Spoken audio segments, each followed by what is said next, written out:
It is time. The NBA playoffs. The defending world champion Milwaukee Bucks against the 6-time champion Chicago Bulls, who haven't gotten it done in 24 years, I believe. As Bucks fans, we understand we had to wait 50 to win a title for last year. He's Anthony. I'm Daddy. That guy on your right over there is Carl from Santos Chronicles. I've been waiting to do a live with you for a long time. This is awesome. No, thanks for having me here. I really thought it was going to be a Sixers versus Chicago Bulls. And then all of a sudden, everything got flipped up. And I'm like, our worst matchup, the Milwaukee Bucks. So I was like, here we go. Yeah, that's the thing about the NBA playoffs and any sort of playoff series format, any sort of playoff in reality. Yeah. It's matchup. It's how do you do against that individual team? So I understand when people are like, I want the 3 seed because I don't want to play this team, or I want the 5 because I don't want to play them as a 4. And then all of a sudden it just switches up. The fact is, if you are a champion, you can beat everybody, no matter what. And you know that as well because you followed the 1990s Bulls who could beat anybody playing any style of basketball. Yeah, that was the golden era. I was probably like close to Anthony's age. I had a notebook, and I would put all the stats because this was before the internet. So I'd wait for the newspaper to come out, put all the stats, and I would add it all up, and I would paste pictures from the newspaper. I still have it somewhere around here. So it was a very hardcore time. It's been rebuilding a lot for the Chicago Bulls. It was great. Like, it kind of came from nowhere. Like all the everything that kind of came in, all the trades and moves they made. I'm like, how do we have a ball on our team? Caruso. I'm like, so, and it's happened to work. So this year, the beginning of the year, we looked fabulous. Got a little bit of injuries, but still, like, I think we're 1 or 2 pieces away from being a contender. So, but you're not 1 or 2 days away from your birthday. You're maybe 1 or 2 days removed or so from it. Happy birthday. Yes. Happy 21st, Carl. I wish. Well, thank you. No, thank you very much. I empathize with that one. Trust me. I see this Toll Road's in. Hey, Toll Road saying hi. We've got Dave and Kathy Hyde, fellow cheeseheads, joining us, as well as, let's see, and they're making the point of fear the deer. And did you have back in the day, back in the 90s, some sort of animal chant with the bull itself? No. Or was it just you didn't need a chant because you had MJ? It was basically Jordan, and it was just Jordan. Happy Hodag chiming in from Green Bay, Wisconsin. Will the Bucks repeat this year? I hope so. Agreed. I hope. I'm not predicting it this year. Same. I mean, I think the Bucks should be able to take care of business in this particular series. Sorry, Carl.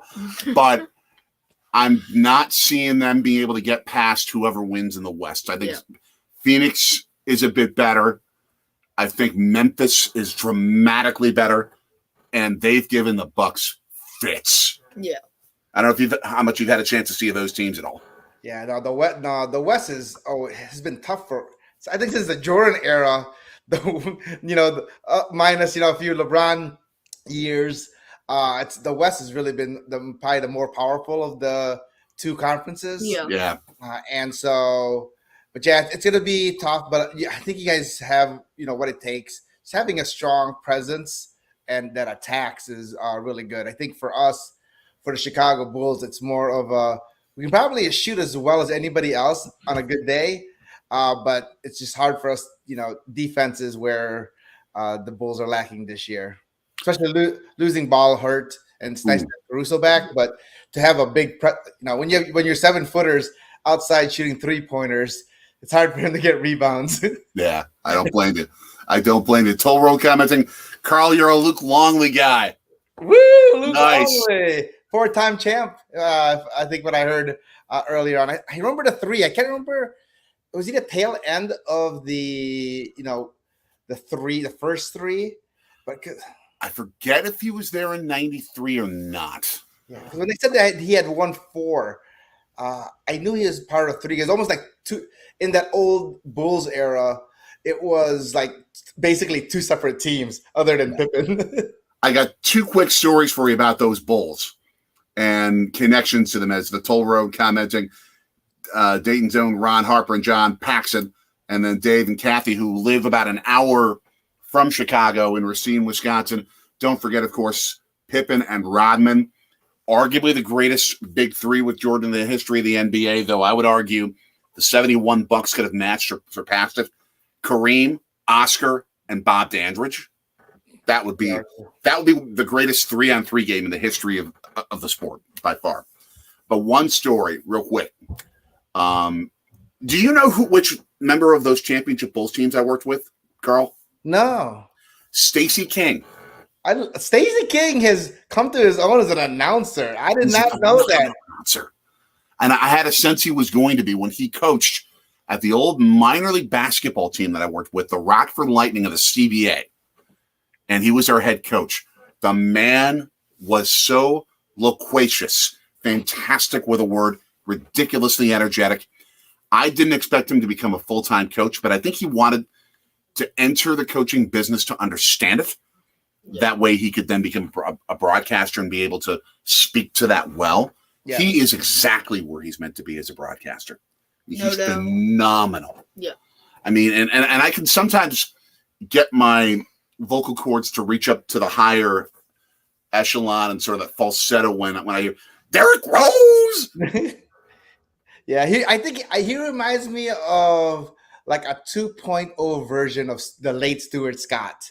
Like, how he brought in the, pop culture, a little bit of the urban scene into and the excitement within it. And sometimes you feel like it's a shtick, but like it works. Like I really enjoy it. Yeah, he's phenomenal. And I had a chance, of course, to work for 22 years with Wayne Larrivee, the former TV voice of the Bulls. I remember him. Wow, I did not know that. Yeah, but he worked for the Packers radio network. He's been with them for that long, and that I was with their station working on Packers broadcasts for that long. Holy cow. Wayne is the dude. Yes, he's awesome. Wayne I think you're stacking your folks with people who are anti-Bulls. You got Toll Road here, who is Cleveland must not like the Chicago Bulls and remember it from the 90s. So, Milwaukee, you have a few Milwaukee folks here. And so nobody from Detroit yet. No one from Detroit. Or Indiana at this point. So we've got 3/5 of the Central Division covered. Okay. And what I'm liking about this game and simultaneously not liking is that I'm a fan of rivalry, of passion and fun, not a fan of rivalry of like pure hatred. We're beginning to see a bit of that with this rivalry. With that Grayson Allen, Alex Caruso play, 100% uncalled for. Yep, exactly. By Allen.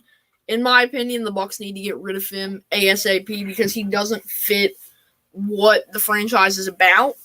Pistons from the 90s. Yeah. And so that was uncalled for, and now there's some bad blood. So it's interesting to see what will happen. We saw it get chippy in that Hawks Heat game earlier.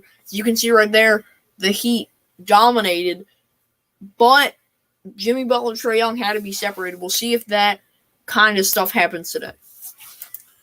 I'm hoping that they keep it tough, hard, clean basketball. Yeah, tough, that was hard. That game where that injury happened with Caruso, he was out for a while. So we were excited to have him back for a day, and then he got injured. So it hurt. Like, it was bad enough. It was felt like a dirty play. Then it was worse because it was like his first day back after being gone for a while. And there is a fellow Bulls fan, Chicago Sports Network, one of your buds chiming in. Yes, we had him. A little Chicago action. UNC Duke, great Chicago sports YouTube channel, especially right now covering the Bears in the NFL draft. Tell us and tell our Sorgy squad what you're about. Many of them already know you, but for those who don't, tell them what you're about. So our channel, we're a family travel vlog. So what we like to do is go to local spots, tourist attractions, and our favorite is going to weird and wacky adventures. Yep. So from world's largest to double-decker outhouse, spam museums. That's probably what our channel is mostly known for. But really, it's just me and my family and being able to go to places, show it, and give other families an idea, regardless of which area they're at. So even if you go to a place that someone's not familiar with, there might be things similar within their area. And so that's really what our passion is. But yeah, I've always loved anything Chicago, similar to you guys being in Cleveland. So the Chicago Bulls hat's been in a lot of my in a lot of our vlogs, and people always make comments on it because it's we gotta root for your home team. Yeah. And for you, it's not just your home team; it's who you grew up with that gave you some of your all-time greatest memories in your formative years. You're having that now with this current run of Wisconsin sports. Yeah, in between, you have Marquette in the tournament, the Bucks, the Brewers, the Packers consistently making the playoffs. And it's for sure, especially when they won the championship, I'll never forget that. As we now see the starting lineups for the Bulls, Vucevic, Patrick Williams, DeMar DeRozan, Zach LaVine, and Alex Caruso. For the Bucks, Brook Lopez, Antetokounmpo, Middleton, our boy from Marquette, Wesley Matthews, and Drew Holiday. And Drew Holiday is the guy that I think embodies what you're looking for as this Bulls team grows. Defense. Yes. Maybe the best defensive point guard, or at least one of them, in the NBA. No doubt. He was first team all defense. Yep. So we have the Bucks in their NBA 75 jerseys, and I think the Bulls are in the same. Yeah, those are your 1990s black alternate throwbacks, I think, like what you're wearing. Oh, so this Chicago Bulls outfit? Yep. My daughter, she's like, hey, can I wear one of your Jordan outfits? So I gave it to her. I let her wear this is a Michael Jordan jersey. And she goes, Dad, I love this throwback. I go, it's not a throwback. The same jersey I had in high school. Nice. Brook Lopez missing a no-footer, but he's going to be hitting the line. And the Bucks, those throwbacks that they're wearing, are sort of a strange hybrid. It is. They're trying to match the 1980s Irish rainbow jersey with all the different green colors along the side and give some purple piping from the 1990s look, which was the most horrible look in the history of the Milwaukee Bucks. Yeah. That purple, I couldn't stand it. I mean, they had one good year in it in 2001 when they got to the Eastern Conference Finals, lost to the Sixers here in Philly. They had Glenn Robinson, they had Ray Allen, they had Sam Cassell. And I thought that year, had they won the NBA, had they won the Eastern Conference, they were going to win the title because they swept the Lakers that year. That year hurt. Yeah. Well, maybe the only more unsuccessful era when it comes to colors for the Bucks would have been the Brandon Jennings era. True. With the green and the red, but yeah, when they were trying to go back to the 71 colors when they won the title. Yeah. Except kind of different, but yeah. I love the Bucks' current colors. You can see them all in this one jersey I have on right now. The black, the dark green, the cream, and the blue. There you go, Brock. 4-0 Bucks. Feel free to scream when you see your boys do something good. Yeah. I have all the freedom in the world to be a fan here, Carl.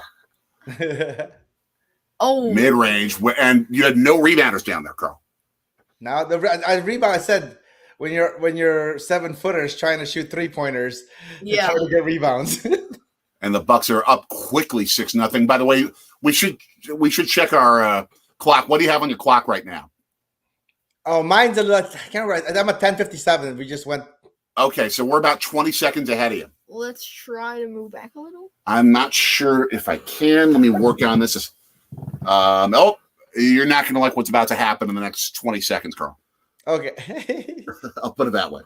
I'll be kind. Let's see. How do I access it? Back. Okay, now hit you see the play button? Yeah. Click that. Okay. There you go. Now just click back 10 seconds. Okay. That should do it. That's it. There.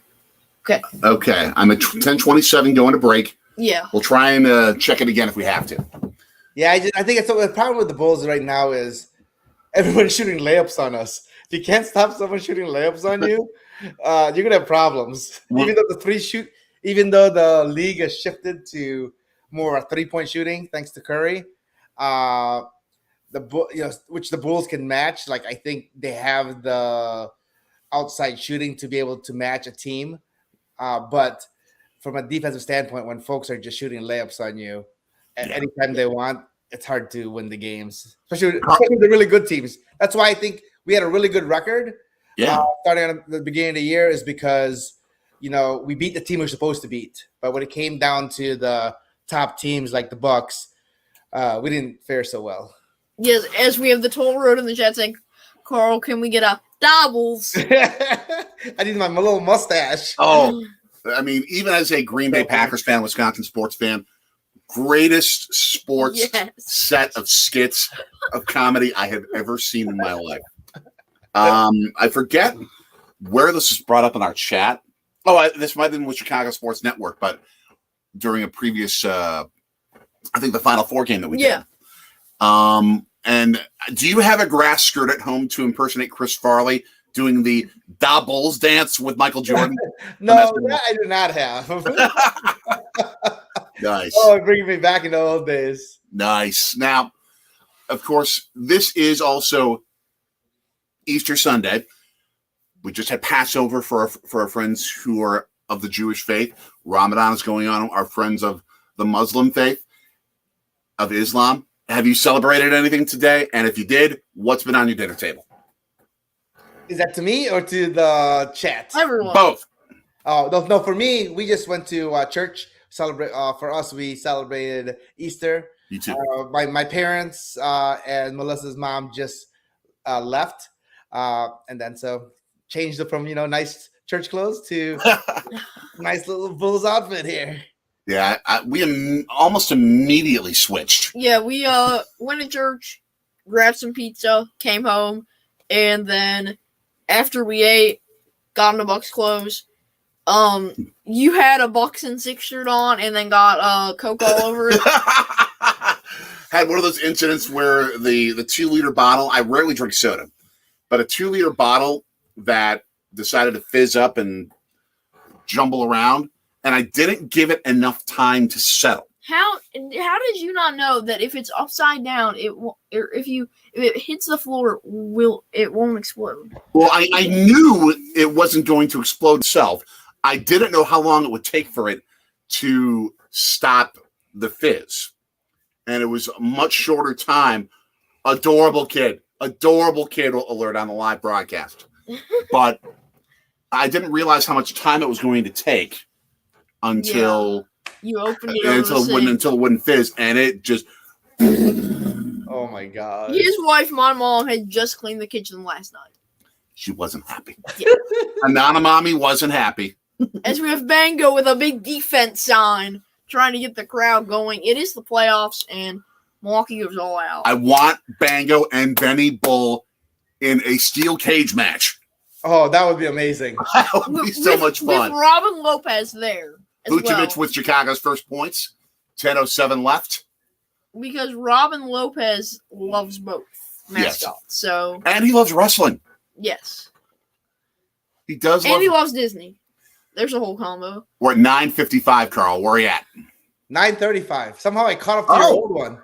Okay. Our thing does kind of lag as we go along. So We're going to jump ahead a little bit. If it decides it wants to wake up. Okay. okay, 9:28. 9:19. So pretty close. Yeah. Yeah. So we're in similar range. Yeah, we're like 5 seconds, which is perfect. Nice. Oh, is this Robin? No. That's no. Vucevic. Vucevic gets Brooke. Okay. I was going to say. Open three.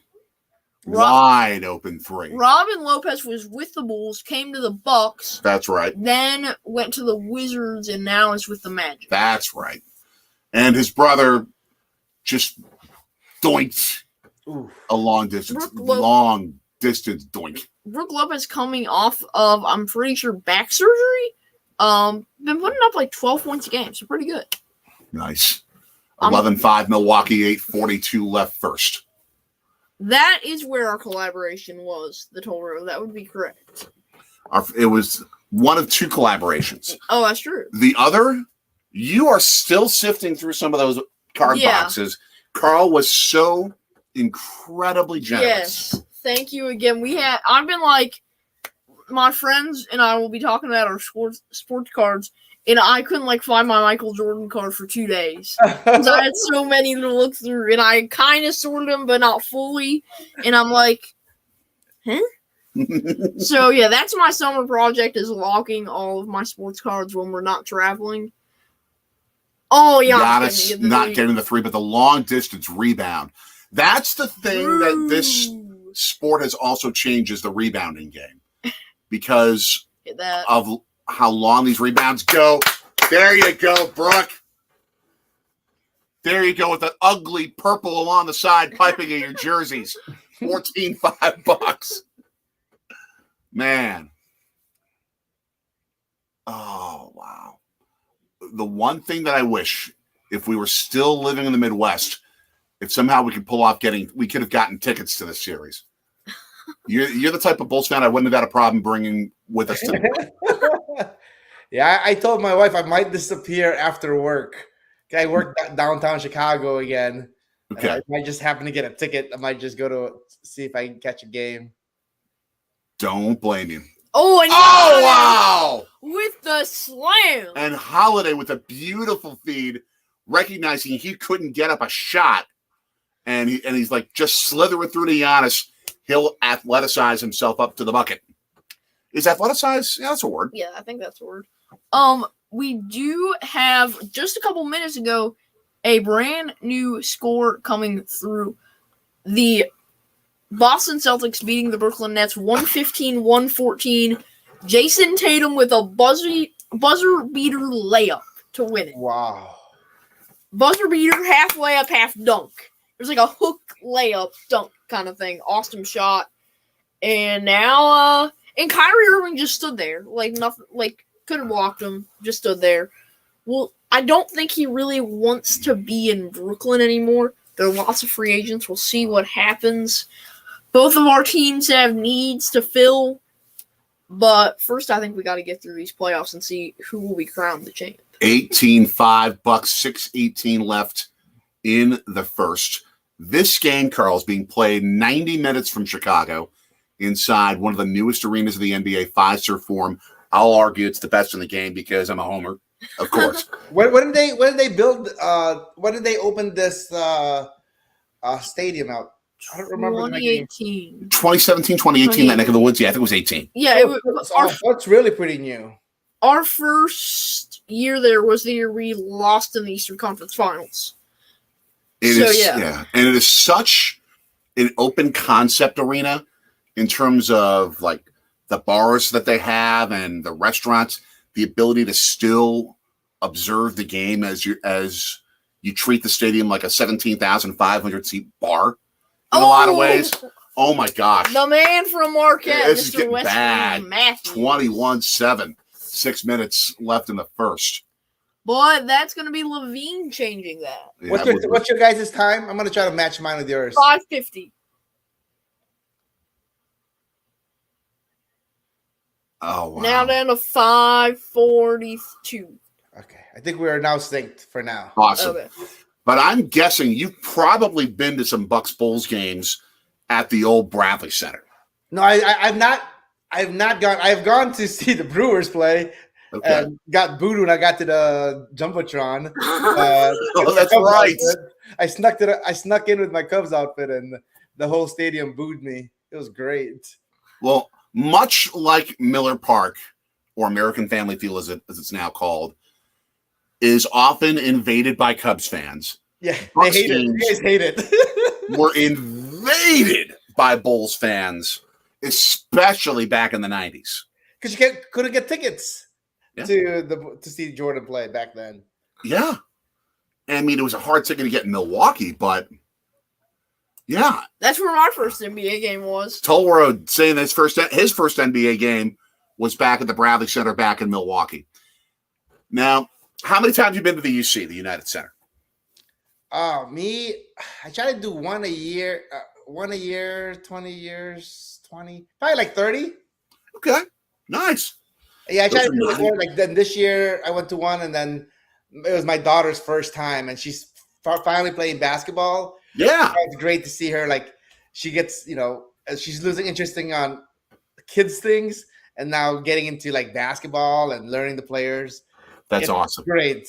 That's awesome. Check over that. For those of you who are Sorgy Squad members, go check out Carl's vlogs of 2 particular Bulls games that he went to with Addison. One in Cleveland, and then the first one I think he shot at the UC. Is that right? Yes. That's awesome. Yeah, the first one Network. it was actually, I think it was spring break last year. We saw it was Cleveland versus Sixers. We couldn't catch the Bulls game during that time, and we didn't know the Sixers was that good. And we didn't know the Sixers were that good. That was last spring, and then 2 springs ago, and then a couple weeks during St. Patrick's Day, we ended up seeing. She saw her first Bulls game. So that's right. Okay.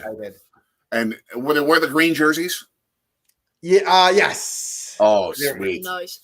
Chicago Sports Network. Miller Park is Wrigley North, as many Cubs fans called it. Well, for one day in October of 2018, the Brewers called Wrigley Field Miller Park South. Wow. When the Brewers just took over Wrigley and were celebrating in the streets of Wrigleyville when the Brewers won the division. That was a joyful day in Milwaukee. It was the only way that Brewers fans could ever invade Wrigley Field successfully, because so many Cubs fans obviously sell that place out so often. I know, I'm sure you're among them, Carl. Yep. But they had to sell tickets for the game like that, because there was literally 18 hours between the announcement of the game and first pitch. Yeah. So every seat was going to be just sort of a reserve seat walk-up type situation. And Brewers fans were like, we can finally invade.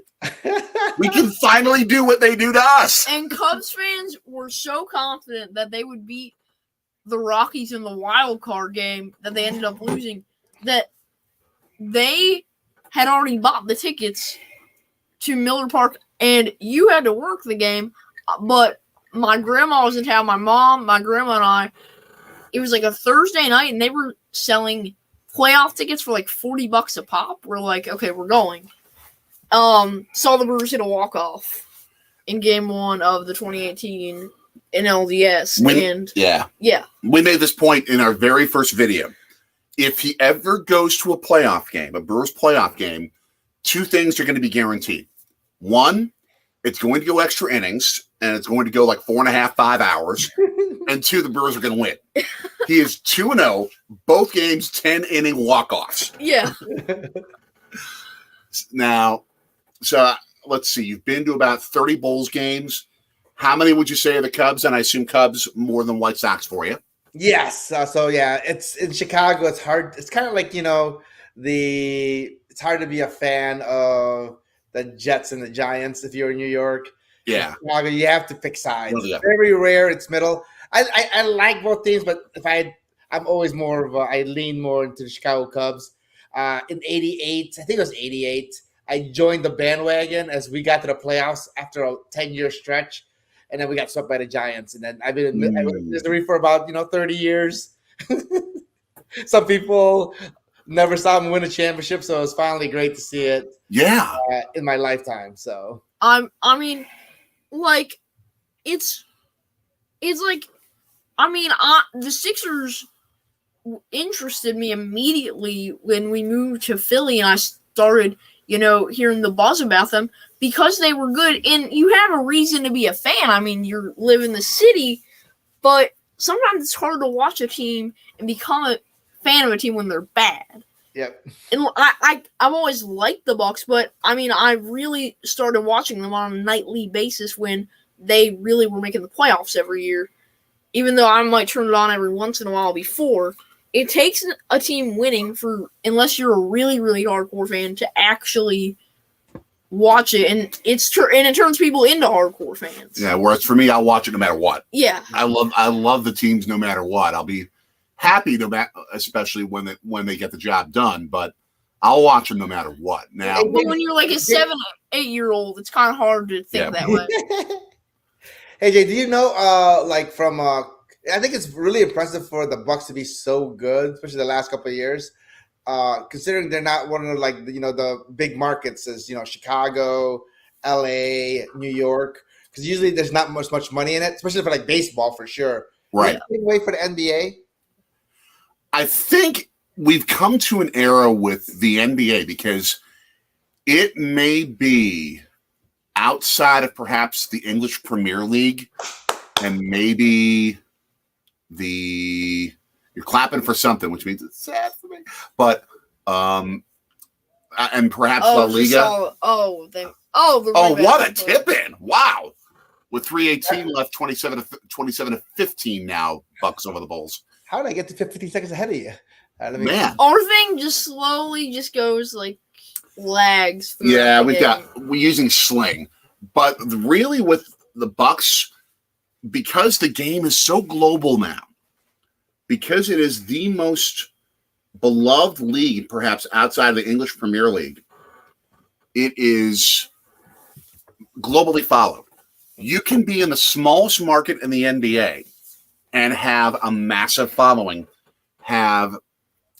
huge dollars coming your way. Yep. Like, for example, with the Bucks, Giannis Antetokounmpo, you've got the entire city of Athens and much of the country of Greece. Whenever anyone wants to stay up late in that country, they'll watch Bucks games. They'll follow Giannis because he's from there. And I think the globalization of the game has helped make it such that a small market doesn't matter. Okay. The other thing too is the Bucks ownership ain't small market cash. They are hedge fund executives, hedge fund owners from New York who wanted to get into the NBA game and wanted to own a team as sort of their happy pet project, something connected to what they love. But when they wanted to buy the team, Herb Kohl, the senator who owned the team at the time, was like, I am demanding that no matter who owns this team, no matter who buys it, they're keeping the team here. And Jordan tried to buy the team and move them who knows where. And when Herb Kohl found out he wasn't keeping him in Milwaukee, said, get out. You're not buying this team. Wow.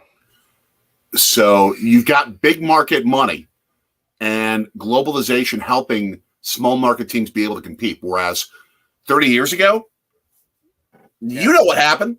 You saw what happened. You rooted for what happened. You went crazy happy for what happened.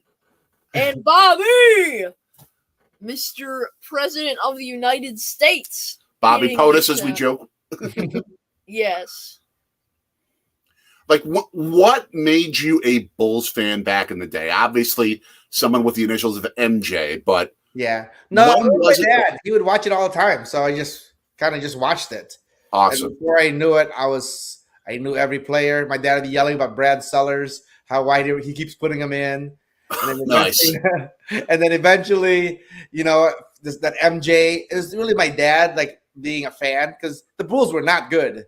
Jordan was good, but the Bulls were not good. Yeah. When I became a fan. So it was kind of nice to see the struggle, the whole hero's journey of getting hacked and beat up by the Pistons several years. With the Jordan rules. And then eventually getting through that. So that's how I ended up becoming a Bulls fan.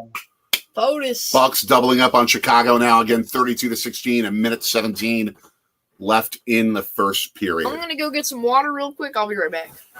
USFL starting up, and the Toll Road asking, did we watch any USFL this weekend? No. Nope. Not at all. We haven't had time. Not at all. It's kind of hard to root for a team, the Philadelphia Stars, when all the games are in Birmingham. It's crazy. Oh. Oh, boy. Okay, come on, Bobby. You'll be all right. First Bulls game, do you remember? Oh, that I went to? Yeah. It was a playoff game. Ooh. It was Bulls. Was it? It might have been Atlanta. It was the one Jordan dunked on Mutombo. Oh. And so I think Rodman had like 4 3-pointer. It was amazing. My dad bought these tickets at a premium price Nice. For me to finally see a playoff game, a first round playoff game, it was amazing. Nice. I believe,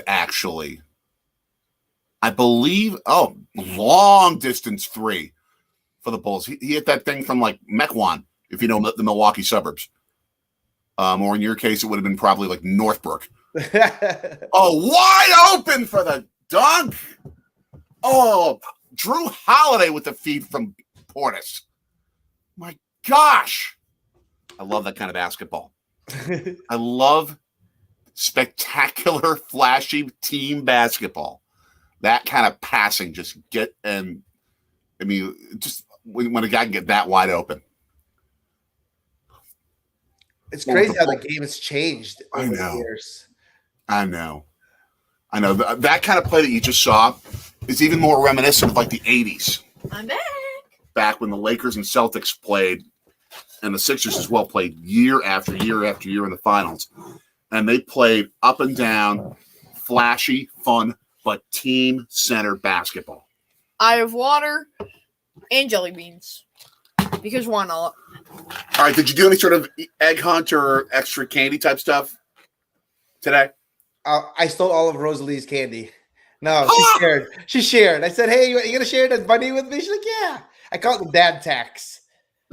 Nice. I got to think of that with you. No. As he fights me with his last night, by the time that I was up after you were. I didn't know Brad Sellers was from Ohio State. Yep.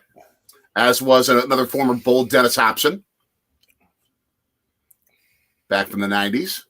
And yes, trying to understand this whole thing in Birmingham. We don't get it with the USFL. I mean, number one, I don't get this. Number one, it's from my TV network. And number two, it's in one city? I mean, that'd make no sense. It would be as if you started an entire football league at Soldier Field in Chicago. And it was run by, I don't know. But, I mean, it was just run by a random sports network or whatever in Chicago. You would want to have like a South Side team, a North Side team, a West Side team, a Naperville squad, like an Oak Brook squad, Schaumburg. That would make more sense than to have the New Jersey Generals playing there. John Ruby joining us. Thank you for chiming in. Yes, that is. I like John. He's rooting for the Bulls. We're not doing so good, but come on. Made appearances going back and forth with his brother Aaron in the last. I believe so. One of the last ones. John is a wonderful comedic typer. The Wheaton squad. Wow. I'm at Hanover Park. I'm not too far. Okay. Nice. I was just getting to, when I think another subject came up, I think I went to a Bucks Bulls game at the old Mecca Arena in Jordan's rookie year. Oh, wow. And back when they had the script Chicago, before they switched to the black letter Bulls jerseys. So you knew it was his rookie year because that was the only year that he wore them. That was gold chain Jordan, right? During that era. I think so. His rookie year. And I just remember these thunderous flying dunks. You saw his athleticism unlike anything I'd ever seen on an NBA court. I mean, nothing was like this. I mean, maybe if you go back to like Connie Hawkins back in the 70s, getting some thoughts from John. Ruby DeRozan needs to be shooting more. Your thoughts, Carl, as you've been watching us, even though we've been talking just sports as life stuff? Yeah, no, the DeRozan, like, what I love DeRozan, it reminds me of like the last 3 championship Jordan, where he changed his game from the high flying dunk you were talking about, more the mid range, and which is such a lost art.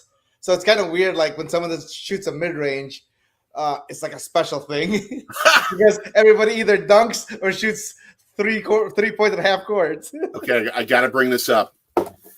I got one time into a mid-range conversation of sorts with Aaron Rodgers. Oh. He is one of the all-time great ambassadors of the mid-range jump shot. He always talks about it on his social media, or used to on his social media. And there was an article that came out in the Washington Post as we started the second quarter. Chicago down to Milwaukee 34-21. Oh, hold on. Toll Road correct. John Ruby. We're from Milwaukee, but we just moved to Philly. In the last 10 months, we moved to Philadelphia. Oh, Grayson Allen we still love our Wisconsin sports teams. We're adding the Philly teams. Go Sixers. We are with the Sixers, and we're with the Phillies when they're not playing our teams. Even Eagles. I'm okay with the Eagles when they're not playing our Packers. Yeah. But this Washington Post article came out talking about as Vucevic just hits a 10-foot hook to cut the Milwaukee lead to 11. This article came out talking about how basketball has gone into analytics like so many sports have. Yep. And it looked at just how unproductive shooting mid-range jumpers are.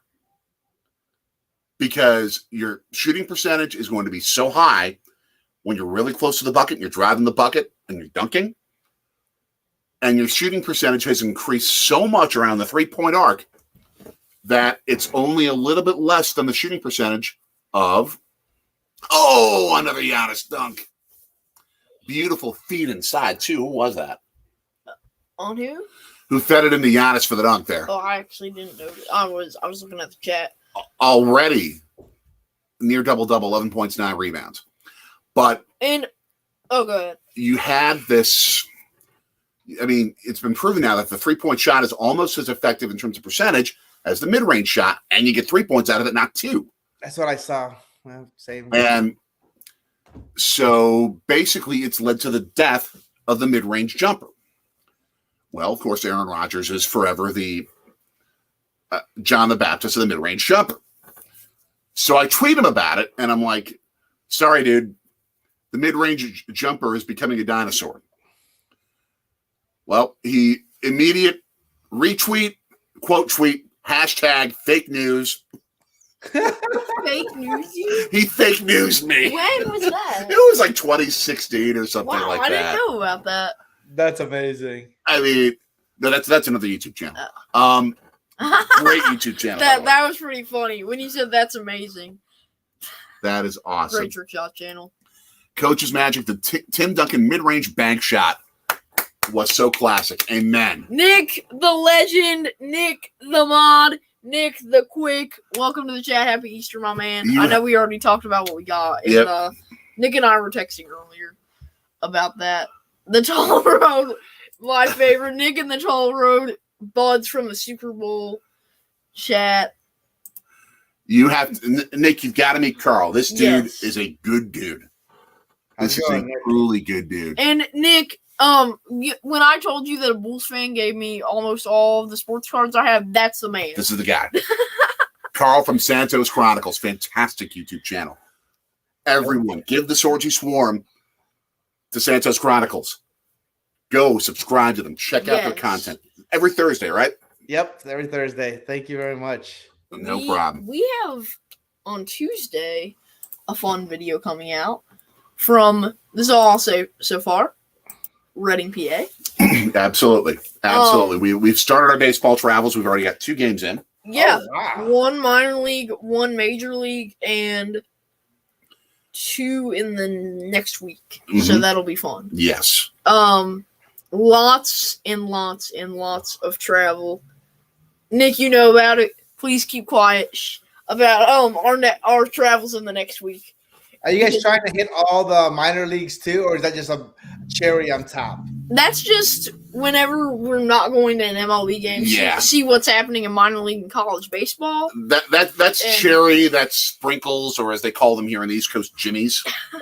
That's hardcore. I ran into a few folks when I was in Lansing, Michigan, for Lansing Lugnuts, and I ran into several folks that were like, "Yeah, I'm trying to hit all the." I'm like, "What are you doing here?" Like, "Oh, we're just trying to get to all the minor league stadiums." I'm like, "Wow."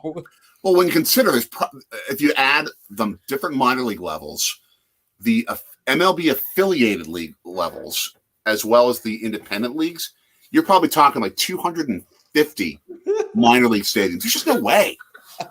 Unless you dedicate your whole life to it and put 40 years to it, good luck. Good luck. That sounds like me trying to get to all the. So I did the giant peep drop this year. Yeah, I missed you. Yes, because you guys were coming from West Virginia, I believe. Yep.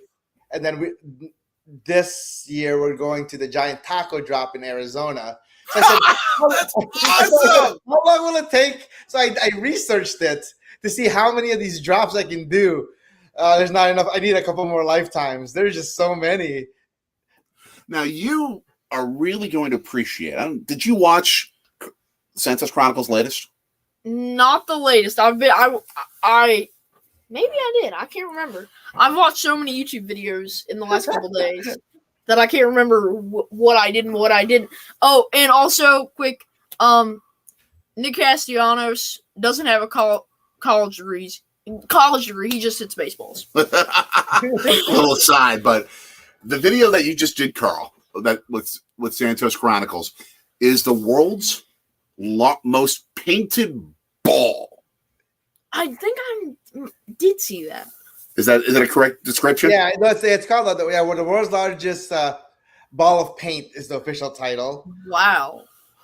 But I think what you're saying, I'll let you finish that. And what I'm just going to say is you will especially appreciate the most internal core of the ball. A baseball, probably. Baseball. Right now, it's over 14 feet wide and over 4 tons of paint on that bad boy. I don't know how they're keeping that thing up. Let's see. I think there is something going on in the game. Yeah, I'm kind of confused about this. Don't know what's happening. Someone was talking about. We just blocked someone. Something. We're just letting it go. Yeah. Okay. We just blocked someone. Kind of confused, but yeah. Now, this Chicago jersey was.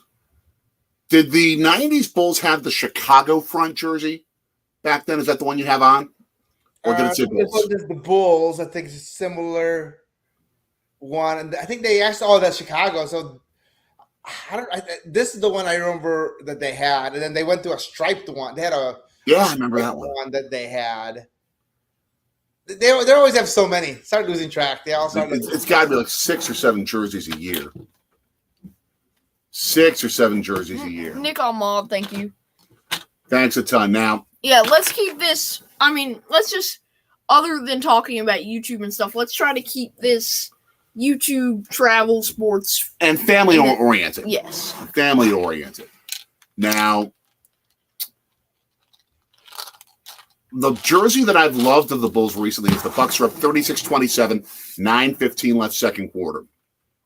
The Bulls jersey that I loved recently, though sometimes I become a bit of a jersey snob. I'm like, there are really too many jerseys that aren't their colors. But the Chicago flag design,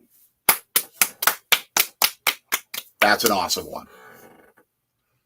That is an awesome one. It matched that mask you got at Chinatown. Oh my gosh. Ow. That Giannis dunk. Oh my gosh. I'm sorry, girl. I'm sorry to be interrupted by such athletic brilliance. Oh man. Now, yeah, for us to have a chance, we need a big man who can protect the rim. I've never seen anyone who can attack the rim like Giannis. He's like, what would have happened if Wilt Chamberlain would have played a face-the-basket kind of game? Yeah. Because he's built with that level of height, that level of athleticism. He just plays a different style of basketball. Giannis at the line, 13 points. And it's pretty impressive considering the game has gone to more zone than man-to-man, like the old days where you had to have man. Yeah. I think that's why he went to the three-point shot. Nick, a jersey guy as well as a sports card guy, saying that his favorite jersey for the Bulls is that rookie year. That rookie year was nice. But I think I knew he wore it for a slam dunk competition where he would wear the gold chain. But I think he wore it during the games too. I think in the old days you were allowed to wear chains. That would hurt. I know, but it looked cool. Man. Toll Road once again, bring back Luke Longley. Giannis giving Joel a run for his money. Sadly for us, Nick, the MVP races are already closed. Yeah, because they only count the MVP for regular season play, not the playoffs. Yeah.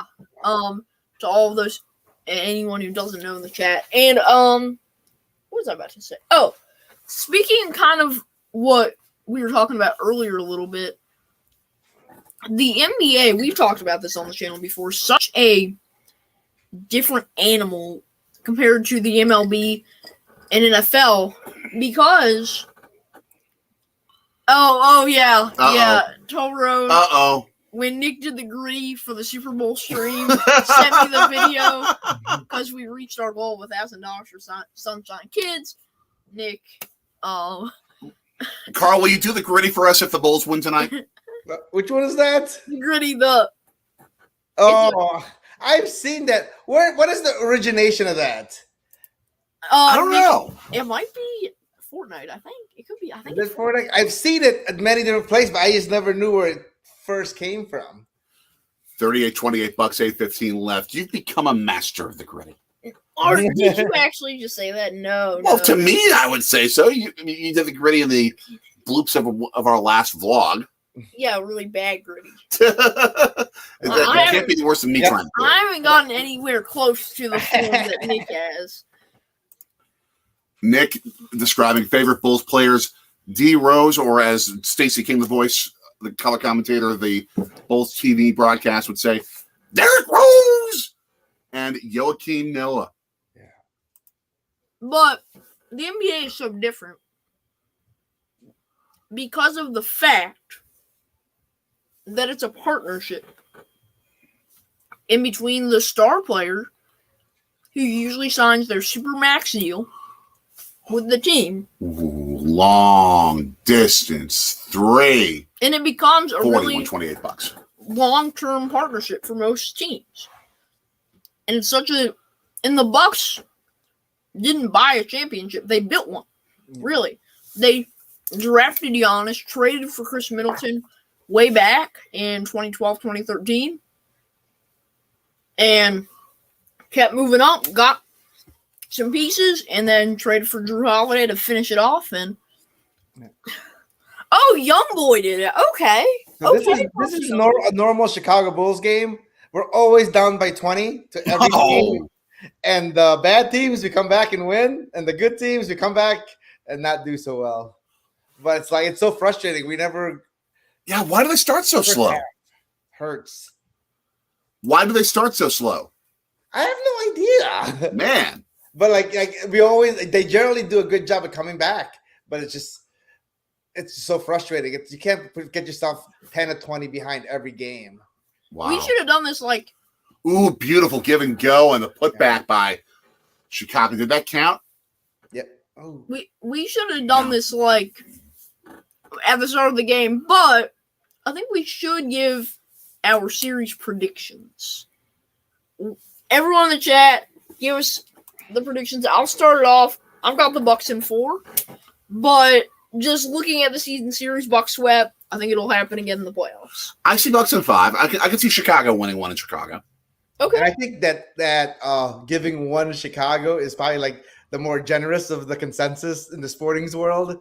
I think everyone has this prediction of the Bulls getting swept here. But of course, Nick. Of course. I did see go that. Out on the limb and say, we'll at least get 2. Now, Toll Road making a fantastic comment about, as you were talking about the partnership between stars and the front office, Giannis staying with the Bucks. That meant everything to keeping this franchise a contender. And he's going to be here, I think, the rest of his career. That's very possible. Bucks in 6. Levine drops 50, and DeMar is insanely good. Wow. Yes, Nick, of course I saw that Tyrese action. I like to call him Tyrese. Tyrese Maxey, seriously? Bucks Sixers, Carl, could be and Eastern Conference Finals for the next 3 or 4 years. I think it will be. They're just such good teams. Oh, Cash Money misses it. Bobby POTUS with a missed putback. Did it not print like a week ago? I made a Bobby POTUS for president poster, like just for fun, and printed it out. I was gonna put it in my bedroom window because just as a joke, because he's Bobby POTUS. Right there, he's big Bobby. He's like the fan favorite in Milwaukee. It's like Rowdy Gillespie with the Brewers. Last night you had Rowdy. Who's on TV? Who's the Bulls fan favorite? That's not like the superstar, but just the guy that the fans love. It's not I know what you're getting at, but I have not seen it for the Bulls. Nick, I don't know. How about you over there? Oh, I think Nick. Yeah. Ty Weezy with Tyrese Maxey of the Sixers. I mean, next year, and even this playoff series, his matchup against Drew Holiday is going to be scintillating to watch as a sidebar one-on-one kind of matchup in the playoffs. Should they battle in the playoffs this year, which I think they will.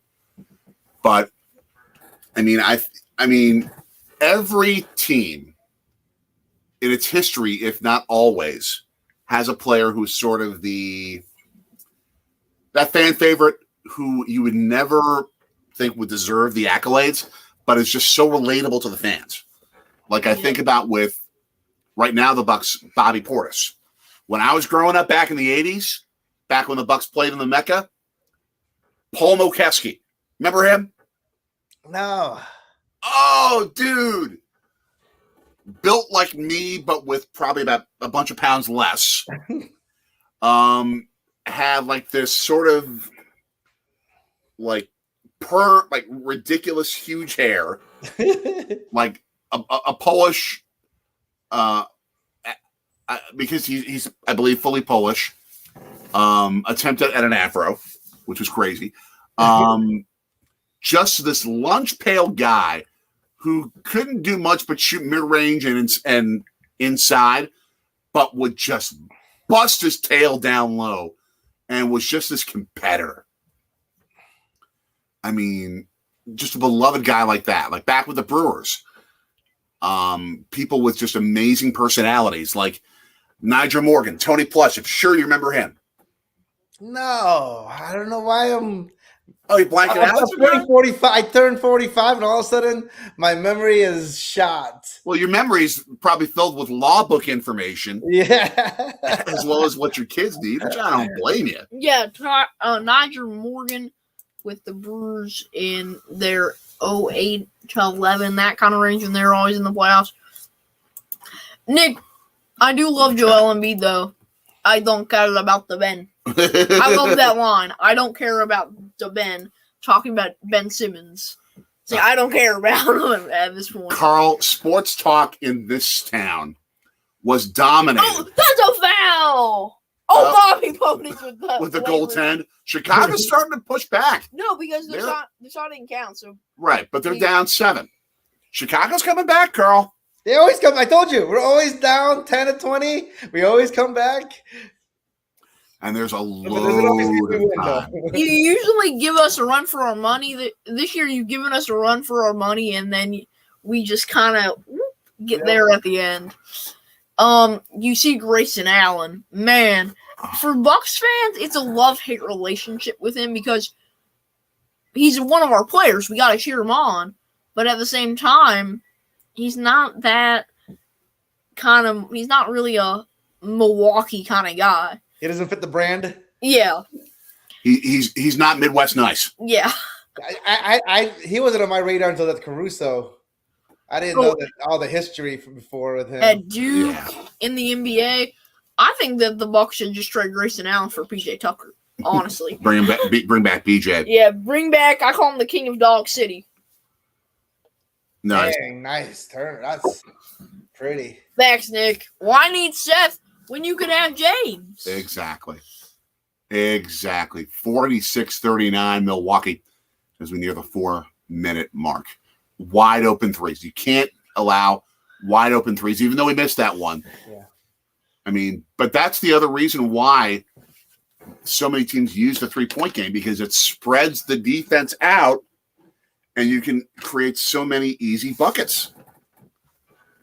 Toll Road commenting. Didn't know about the comebacks. Bulls in 4. Love it, Toll Road. Chicago Sports Network. Him and I are in a group chat with 2 other Bucks fans and a Hawks fan. Great Statute Sports in our group chat. And we were talking about NBA predictions. He even had the Bucks in 5. Yeah. He's a Bulls fan. So we'll see. This live stream, I haven't hosted a live stream before, but do you pop up all the comments you choose, or is it automatic? Is it AI? We just click them. Yeah, we can choose the ones that we want. Like we just clicked on the Toll Road, having to go take care of business for just a second right there. But yeah, you can control that through StreamYard, and it's a free app unless you stream so much per month, or you want to have a lot more bells and whistles with it. Nick. Wow, stop. But Nico, who does the Brewers? Who do the Brewers have with the Nico? Oh, it's not jumping out. I should know it. Nick, we gotta still make that Marcus Howard card trade too. It's 47-39. I'm trying. Milwaukee. I bet you the Lakers are missing Caruso. Yeah. As the Lakers aren't in the playoffs. Yeah, they're out. I'm saying they would have, they did all those big trades, and 100%. Caruso, they got rid of Caruso, and he would have been so helpful for that team. But in the NBA so far, I'll run through what happened yesterday. As you can see on the bottom of the screen, we had the Jazz beat the Mavericks 99-93. The number 7 seeded Timberwolves winning 130-117. The 76ers winning 131-111 over the Raptors. And the Warriors beating the Nuggets 123-107 today. Oh, here we go. What's your favorite, most obscure card, Carl, that you ever got? For the almighty Billy the Marlin card? I can't give that up. You mean this random cards that I have? Yeah, the random cards that you had or that you still have. Your favorite all-time random card? I don't know if it's random, but I like my Jordan baseball White Sox card. We have got to get you to Philadelphia, and we've got to get you to the Mitchell and Ness factory store. We've got a video that's going to be coming up down the road about it. Cool. But just imagine having a Jordan White Sox jersey. Oh, and also today, he 115 over the Hawks. 91 Celtics, as we mentioned, 115-114, and at 9:00 p.m. Eastern Time, 8:00 Central, Suns Pelicans. All right. Now I'm done. Favorite? Let's bring up some more basketball talk here, especially from you as a Chicago Bulls fan, having such a wide selection to pick from, 24 different series. That would be 96 postseason wins in those 6 championship years. Your favorite all-time Bulls game watching experience? Playoffs, regular season, what have you? My favorite one that I've seen. Yep. For playoffs, winning it, or just a playoff in general? And any game you've ever seen. I guess if you want to go in person and then period, what you've watched. Okay, no, in person is the one where Jordan dunked on Mutombo during the playoffs. Because that's what you mentioned. That was my first game I ever saw. Wow. And then, Mutombo's little finger trying to said Jordan, and he quoted, "Jordan will never dunk on me." So it just made it like that time when he dunked on him, it made it that much better. And then probably the most memorable was I was in the car listening to the radio for that. Cover your ears, Toll Road. That Cleveland game with the Bulls in that playoff game. We're down by, we're down. We went to my dad's friend's place. Inbound pass, Jordan over Elo. Oh We man. move on. That was, I think, out of all the history and all the sports, even though in that game I only saw that play, but I listened to My it gosh. by radio until we got there. That has to be the most memorable, just because Cleveland is also they demolished us during the year. So Yeah. so it's kind of similar to what the Bucks done. The Bucks has always destroyed the Bulls during the regular season. But in the 90s, the Cleveland really destroyed the Bulls during the regular season, and somehow in the playoffs they turned it around. But so I'm hoping that kind of mojo happens today, but it's not looking so good right now. Yeah, you need a guy. You need a guy. You need defense, and you need a guy like Jordan was, a dominator. Nick saying my favorite all-time card is for sure Matisse Thybulle PSA 9 rookie. That's a really good one. And Nick was, fun fact, one of the last 20,000 people to actually ever see Kobe Bryant. Well, he saw LeBron beat. But Kobe Bryant Kobe's was in record. that. But was in that. Kobe That's was true. in the house. Kobe was there to watch it. And Jimmy Butler stepped back 3 against the Hawks. Or Hornets. Or Hornets, my bad. I was thinking Hawks. And I gotta think about this. Oh man, What would be my favorite in-person Bucks game? we've only been to a few. I mean, maybe that one time where we sat like at the Bradley Center, where we sat like 10 rows courtside. Not courtside, but mid-court, 10 rows back. That was some fantastic seats. I've never really been to a good Bucks game in person. The best game that I think experience that I actually remember was a game that was never played. There was a Bucks Raptors preseason game that we got tickets to. Oh, that's right. And there was too much condensation on the floor underneath the Bradley Center From the end? floor from the Milwaukee Admirals hockey team, the AHL team that plays there, or that played there at the time. And they couldn't play the game. It was too dangerous. Oh man. So what they did was they invited all the fans in the arena to come down. We had to wait in line, but you could come down. I don't remember if you had a chance to meet the players, but like they let everyone shoot shots. They let everyone shoot free throws. Wow. You hit a layup. I did? You were like 3 years old. On my own? I boosted you, but yeah. Okay. Did I get to meet Bango? You met Bango. You took some Bango, pictures. that's my homie Bango right there. Nick, I'm gonna have to add Bango to the homies group chat. We answered the question earlier, but you might have missed it, Nick. You are a proud Chicago Cubs fan. Cubs. Favorite Cub? Tell us. Oh, Ryan Sandberg. No, that's Ryan Sandberg. That era was amazing. Oh, yeah, you got it. That was the era when we actually didn't have a problem with the Cubs. No, because we were American League. The Bogues and then some. Oh, chiming in from Mississippi. 2 of your favorite YouTubers live. Thank you. Thank you, Julie and Alyssa and company. Fantastic channel. About to go to the half. Absolutely. Happy Easter to all of you as well. All of you as well. You didn't mention what was on the menu, Carl.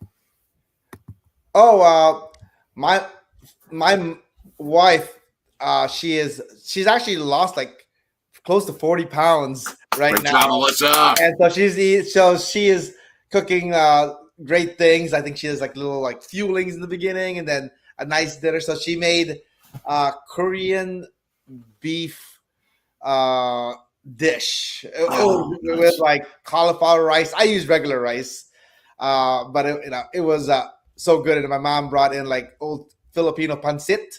So for those that know Filipino food, pancit is the gateway food to Filipino food because most people like it. It's like a little noodle. Carl, when you come here and you bring the fam here and you stay here in the Sourcey Story Studios, which are equipped with a sofa bed as well as the guest suite down the hall, we have a Filipino store 2 blocks away. Oh, wow. We do.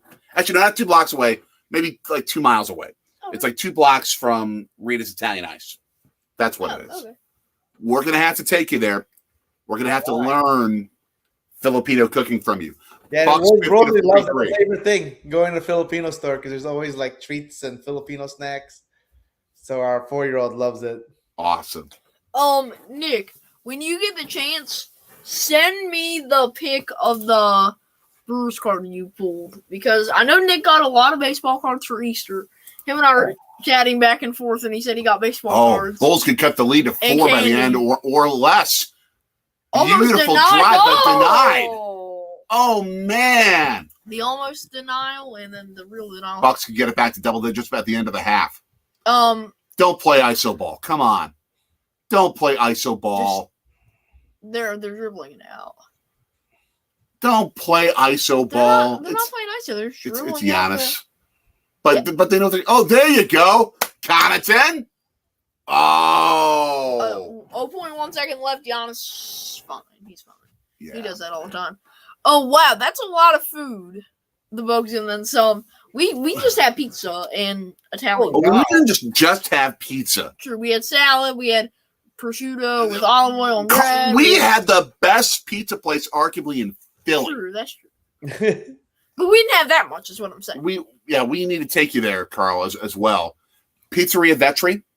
It's right by the art museum. It's the place to go after you run the Rocky Steps as a reward meal. Neapolitan pizza, ridiculously good. The first time we ever went there, we saw an Iron Chef. Wow. 51-43. Bucks. Just 0.1 seconds chilling, left. eating with family. Alex Guarnaschelli, if you've ever heard of her. Man. One of the... I don't even know if I had known what an Iron Chef was before that, but the Bucks and then some. Grilled hot dogs, burgers, Bring it back up. Barbecue, chicken, wings, potato salad, pasta noodles, mac and cheese, baked beans, coleslaw, banana pudding, Cokes, Rice Krispie treats, fruit salad. Wow. So that can feed all the Philippines. That's a lot of food. And you had 200 eggs hidden in the yard for the kids. Did you invite the University of Mississippi football team, their coaches, and everyone else, Julie? That's awesome. Now, Chicago Sports Network, I have to actually apologize. We missed the play that you're describing as you're talking about one of the biggest sell with an S, as you say, jobs ever. That should be a flop. I didn't see what happened. Anthony's going to go back and check the replay so we can discuss it here. We're watching the point right after you had you're talking about the actual drive itself. Okay. We'll go check that out. I'm getting it up. I have a secondary screen right here. As we go look at it. You guys are fancy. You guys have this home studio thing all up. It's become a blast. It's become a blast for Nick us. just sent me the picture. I gotta see this. Okay. Play. I couldn't tell if it was a flop or not. Really. I will say that nearby, less than a mile away from Fiserv Forum, is the Marquette University Theater School. I knew many friends that I went to school with who went to Marquette, took theater classes. It is an excellent theater school. I would not be shocked if some Bucks players sometime. That's the boy. Nice card. If sometimes Bucks players go there and take theatrical lessons. I will tell you as well, Jimmy Butler of the Miami Heat. Jay Crowder. Juan Toscano Anderson. Massive floppers. Not massive floppers. Toscano Anderson is fine, but the other two, not so much. Nick, I'll trade it for a piece of gum. That's an easy deal. And I'll give you a whole pack of gum if you throw in the Marcus Howard. All right, talking big threes. The battle of the Bulls' big three from the 90s, late 90s. I'll be right back. Jordan, Pippen, and Rodman against the Bucks' big three from back in 71. Kareem, Oscar, two of the 10 greatest players in the history of the NBA, and Bob Dandridge as well. That Kareem hook was crazy. Like, I wish that came back because that was unstoppable. Yeah, by far. Could Dennis Rodman have successfully guarded Kareem in his heyday? Because when he was with the Bucks, I mean, he was great with the Lakers. but he was just destroying teams when he was with the Bucks. I mean, MJ level scoring levels. Rodman was a great defensive player, but that hook shot is not something that I can see Rodman defend. You I don't can't think anybody can defend. Like I'm saying, Yeah. it was undefendable. Like it's either he's gonna miss it or make it based on what he does because it's so far out that I don't think Rodman would have made a difference. I think Rodman can guard big men. Like Yeah. you can put him in anywhere, but Kareem was a different beast. Like I haven't seen a player like him, and even I saw him in like the end of his career, and it was still pretty fabulous. Here's the interesting thing. Rodman probably would be able to guard Giannis better than he could Kareem. That's what I was thinking. Yeah, because Rodman's entire philosophy of defense was disrupt his mental focus with all the agitation, all of the capability to get you out of your game to focus on things other than your concentration and what makes you dominant. To physically beat you up too, but to mentally break you down and lose your composure. Giannis, he'd be able to do that a little bit easier with, because I think Giannis, with all his fantastic athleticism and his growing killer instinct, is still a young man in terms of his attitude. He has what I think is a very endearing, childish aspect to him. Nick, we will see you in a bit. Absolutely. But I think he could be a little bit more easily rattled than Kareem could have been. And Kareem would have known. Kareem could have known. I'll discuss this with you a little bit later on, Nick, when you come back, about greatest defender ever. But Kareem would have known he had this weapon that Dennis Rodman could not guard. Wilt Chamberlain could not guard. Nobody could guard. Kareem would have been a more dominant player individually against Rodman. Better overall player between the two. I think Giannis could become that. Giannis, to me, has the talent, and I'm never going to say automatically that he's going to do this, but he has the talent to be better than Jordan. Am I talking out of turn, Carl? Feel free to say yes if that's the case. I will say yes, but I'm also a diehard Jordan fan, so Yeah. it's hard to get me off my Jordan fandom. And I'm purely talking physical skill. No, physically, Giannis is just I'm gonna let you enjoy yours. he's a different level for sure. Exactly. It's just pure physical skill when we discuss that. Because Michael Jordan had arguably the greatest killer instinct and mental strength to his game of any athlete ever. I think, but did you? I think he had to learn that after getting beat up by Rodman. So That's they got to true. put it full circle. Like when he was like that, he just got beat up hard by that team. The Jordan rules, that was real, man. Exactly. Chris Learning, Jordan's edge is his competitiveness. Funny story, I actually had a chance to watch earlier this past week about Larry Bird's trash talking when he was an NBA player. He would trash talk like Muhammad Ali. Imagine this, like, country boy from French Lick, Indiana, who could trash talk like Ali. The first time he ever faced Jordan was the 1984 pre-Olympic exhibition game at the old Hoosier Dome. 60,000 people watching. Team USA, the Olympic team, coached by Bob Knight, against a bunch of NBA All-Stars.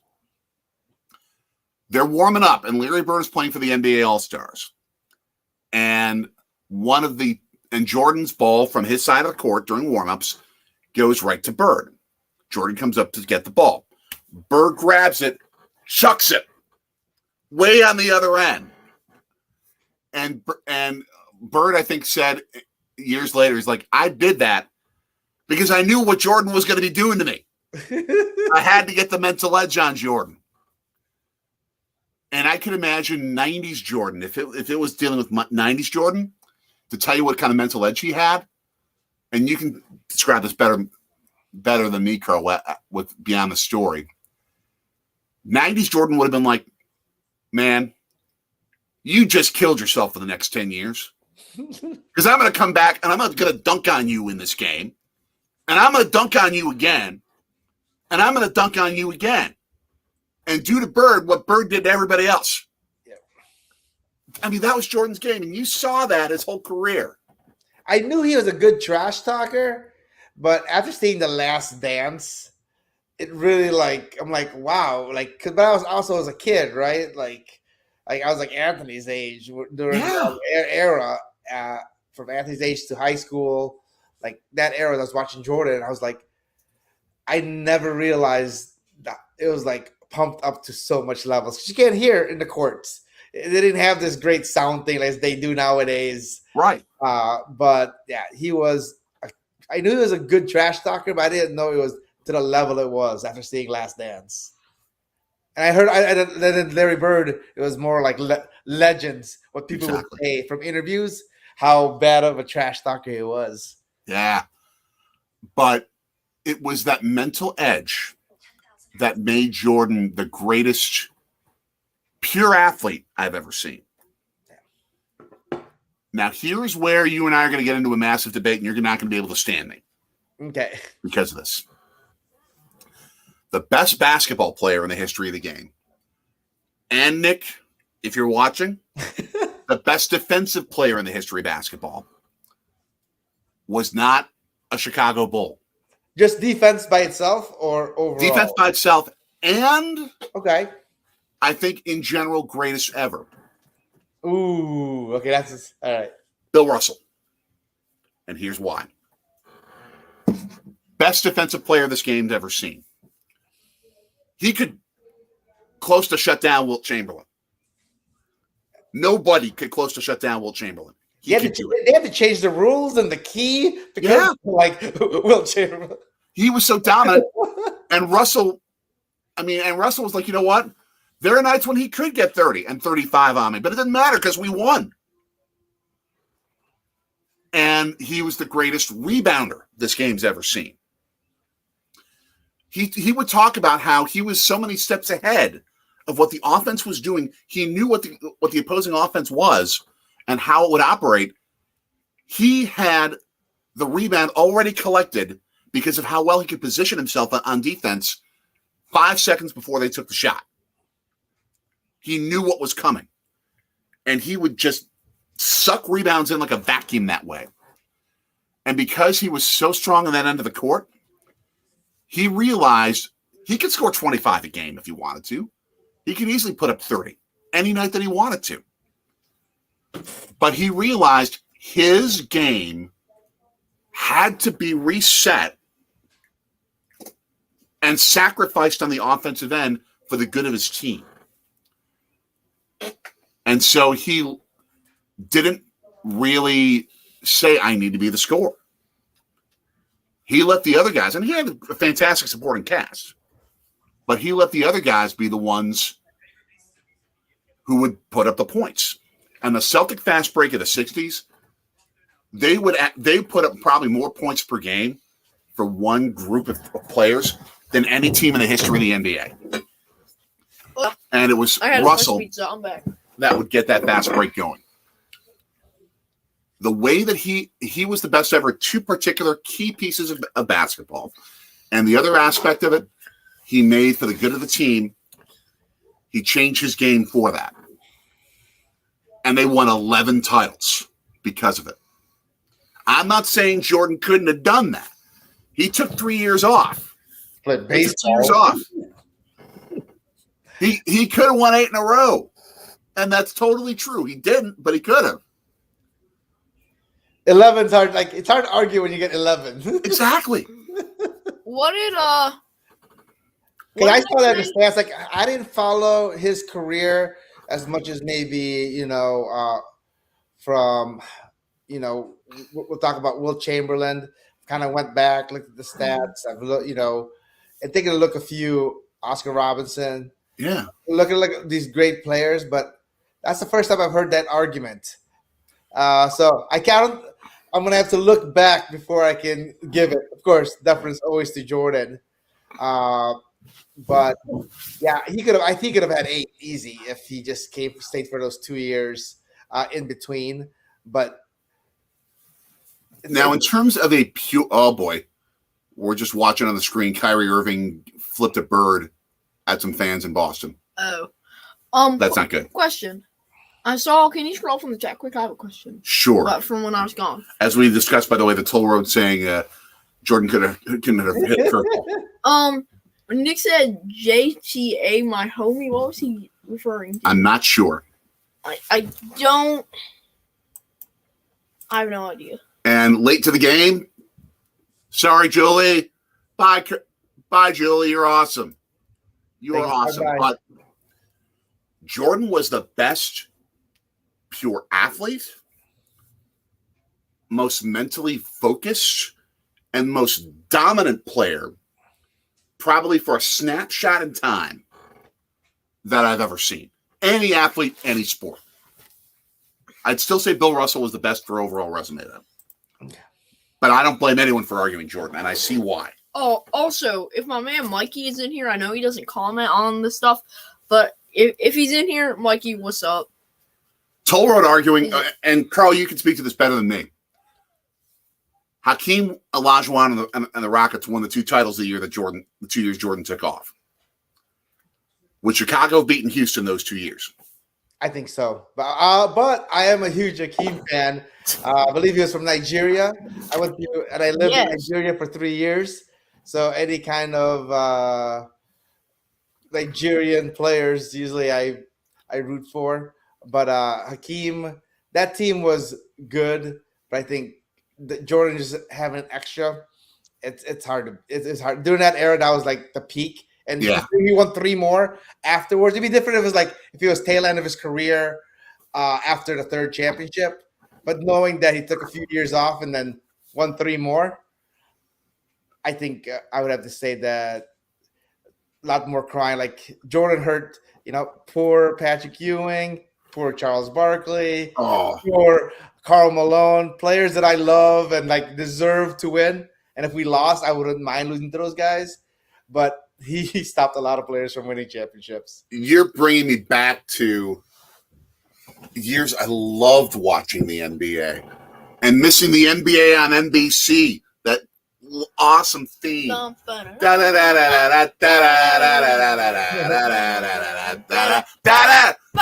had me music to your ears, I know, Carl, from back in the 90s. That was your theme.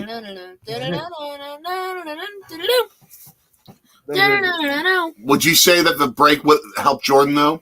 The 2 years that he took off, as the Toll Road asks? Oh, that's a good question. I think he helped his body, but he didn't really rest, though. I think it hurt him actually more than help him, based on what I saw, especially the Last Dance, where he, as he wants to be the best, and he tried to train his body more for baseball conditioning than basketball. Yeah. And so I think that might have hurt him, because it was different if he rested, but he didn't really rest. Right. Baseball is also not as taxing as basketball. Agreed. So, but and also, I'm going to hand it over to you. I'll be right back. Crazy to think that Giannis is only 27 years old, and he's already accomplished everything that Hakeem Olajuwon accomplished, other than I think Hakeem won 2 championships. Yeah. Giannis will get that second probably soon, but he's got the MVP. He's got the Defensive Player of the Years. Yeah, he's not. And I don't think he's even in his prime, which is scary. Yeah. He can only get better. I mean, he's under the Bucks for 4 more years. Because age is undefeated, but he's not even close to that. So yeah. And it's not like they bought a team, kind of like the old Marlins got a championship for baseball. Yeah. Or even, arguments of, the big 3 when Miami. But I think that, to have this team and being so young, I think it's a really good future. And, but he's just so early on. It's hard to say, how good he's going to be. 100%, yeah. And, I mean, you have Middleton's contract up 24, Holiday 25, Giannis 26. So you still have this year, next year, and they'll probably all sign extensions. And and Giannis, I think, is going to be a Tim Duncan kind of player who stays his entire career, meaning chances are that Holiday could stay, Middleton can stay, but yeah, I think that Giannis is gonna win another title. I think this year my prediction was Suns over the Bucks in 7 in the finals because Phoenix is just so loaded. But Giannis will for sure be back multiple times. Oh, yeah, you guys got a good team. Yeah. And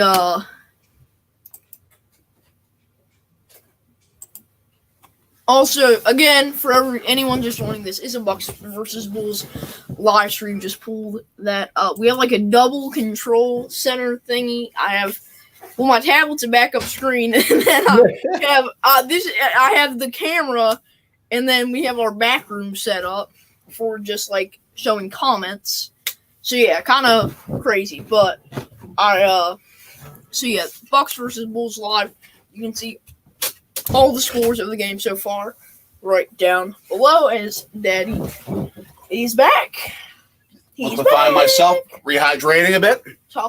We were talking about Hakeem and Giannis and comparing really their careers and how Giannis has almost accomplished what Hakeem had accomplished in his entire career, only at 27. And also a different kind of player.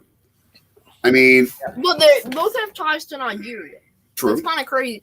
I saw a thing at how similar they are, like just build-wise and career-wise. Just crazy. But Hakeem is more of a traditional center. Yeah. Yes. Giannis is a run-the-floor power forward. Yeah. Who happens to have the height and build of the center. And who can play literally any position on the floor if he needs to. Which is why I say if he gains the Jordan killer instinct, he could be the best basketball player we've ever seen. Yeah, no doubt. He's nowhere near that yet. And if he can hit his free throw. He's not even close to his prime. Like I was saying, age is Father Time's undefeated, but he's not even close to that discussion yet. I know. Like that's like to have one with the team that's here. Like the team is good, but it's not like they brought in all these all-stars. Yeah. Like other teams have done. It's just I'm like, wow, see the limits. Like there's no limit to where he can get to. Exactly. It's now just up to him. We see a ref talking with the Bulls coach Billy Donovan, I'm pretty sure, as the third quarter has begun. 11:35 left here in the third. Bulls ball. 53-45, Milwaukee up on Chicago. Let me ask you this, Carl. Pre-pandemic, the coaching attire was always suit and tie or similar. Now it is the quarter zip pullover. Do you miss the well-dressed coach as it's now a 6-point game for Milwaukee? No, I don't think it made that much of a difference to me. But if you ask me that from a professional setting, like with regular work, I love the suit and tie, like for everybody in the business world. But from a coaching world, I think it makes sense. It's comfortable. Number one, it truly is. Number two, I gotta say, I love when a coach dresses professional. I mean, it's just me. But you saw me today, and you were like, Daddy, what? I had a polo shirt on for church, a blue polo shirt with my school blue dress pants, and he had a whole suit and tie. I'm like, dude, like, where did that come from? And I'm a quarter-zip guy for church usually. And even just, business casual, she freaks out. She's like, Dad, I'm used to seeing you in a hat and a shirt. And nice. It's a 4-point game. Carl, it's a 4-point game. Anything can happen. We got to keep it close till the end. Oh, my God. We need him. If he's not going to shoot the rebounds, we need Big Man to be shooting He needs to hit those threes wide open. Anthony Chimino. Thank you for chiming in, Anthony. Thank you for joining us. I saw you on Commenting on one of our other videos. It was No, I saw Anthony on another channel actually. okay. Anthony, were you on the Storm Chaser chat or the Mark Payton vlogs thing? I think you were. Wide open. There you go, Chris Middleton. My boy, Storm Chaser Chad. I think I saw Anthony. I was just on watching YouTube, pulled up a chat, and I thought I saw him. I might be wrong, but I'm pretty sure I saw him. Yes, Happy Easter. Happy Easter, Anthony. Thank you for popping in. I was looking at the chat. I'm like, that's Anthony. Yeah. Yes, you. I thought so. I thought I remembered that. Great YouTube channel if you love weather, Storm Chaser Chad. Yes, and for those who are not aware, who are watching us, just joining us, who have never seen this face before, this is Carl from Santos Chronicles. Fantastic family travel channel. He also happens to be a big Chicago Bulls fan, which is why we are chatting up Game 1 of Bucks Bulls in the first round of the NBA playoffs. And for those who don't know, who are joining us late, tell us what you do. Basically, we're a family travel vlog. We're probably best known for our weird and wacky adventures. Yes. And basically, we really just try to go to different places to give other families a chance to, see and give folks ideas of where to go. And so just a passion I've had. My dad's always been doing like long road trips when I was young and just trying to pass it along to my kids. That's a lot of like what we became in a lot of ways, just you early growing up, because we've traveled so much between my hometown of Milwaukee and Anonymami's home state of West Virginia. Road trips were always just a thing. That's like 11 hours, and we would do like 4 times a year. So that's 88 hours going back and forth a year. So road trips have always been part of my life. It's normal. But now, you guys have it easier than when we were kids, where not much road trips, where no iPads, no phones, no just books, sleep, and looking at license plates. Exactly. Anthony, you did. Everyone go check out the Zach Campbell vlog. We might have been in it. Are you familiar with Zach Campbell? I am not. The biggest baseball YouTuber out there. He goes to all the stadiums. This side of Dodger Films, though. Dodger Films might be bigger. They're up That's there. Awesome. And so Zach Campbell goes to all of the stadiums. Oh, 3-point game. He hit that thing from like Cudahy. Jeez. He goes to all the stadiums and actually just catches baseball. He caught Mike Trout's first home run. Alex Rodriguez's 3,000th hit. Ooh. And he has 11,000 something baseballs lifetime. 57-54 Milwaukee and Chicago with the ball, 8:35 left. Oh, could this be the tie setter? No. Thank you. So we were in his vlog in Reading. You'll see a Reading video coming out Tuesday for us, and you might see him in it. That's great. Oh, and if our guy Tony at Baseball Road Trippers in here, thank you for spreading the word to Zach and connecting. About, yep. Yes, appreciate it. Having a fantastic go-between as There's the Bucks Wes. double a 3-point lead to 6. So needed, yes. Home. We are also, for those of you who don't know, I'm a grad of Marquette University. Now, was Michigan State for you law school?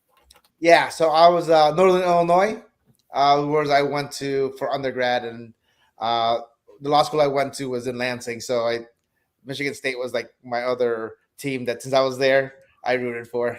I should ask you, did you go to the Orange Bowl when NIU played in the Orange Bowl? I did not, but that was amazing considering when I went to college, we had a 2-year losing streak. We didn't win one game.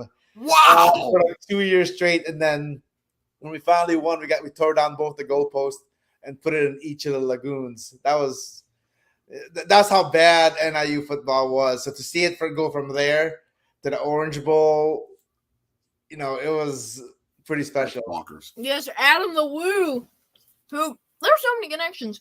Adam the Woo did something with Just Call Me Annie, who did something with us we did something with Jack Campbell, it goes around in a circle. Kind of crazy. YouTube is the small circle of not just channels, but people who have built friendships. Yep. Which is what's so fantastic about this platform. And Adam Lou is very good with collabing with a lot of folks, big and small. Like, because some people that I watch, he's collabed with, and probably in our genre for the travel vlogs. He's probably and also the Route 66.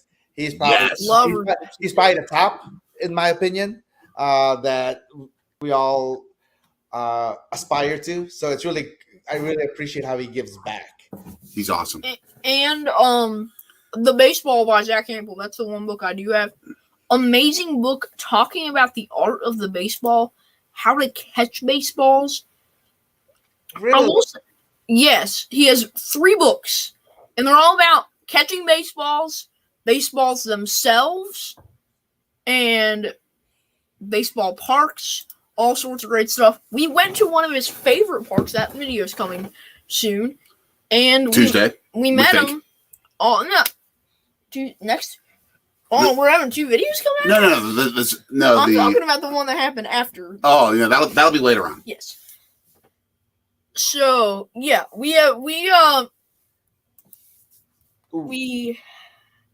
as now it is a 6-point game. 62-56 Bucks, 7:16 left. You can tell we're watching the game, but we're hanging out and enjoying each other's company as well. Broke off. That was a 3-point set shot that went off the side of the backboard. But that was pretty ugly. Set shot.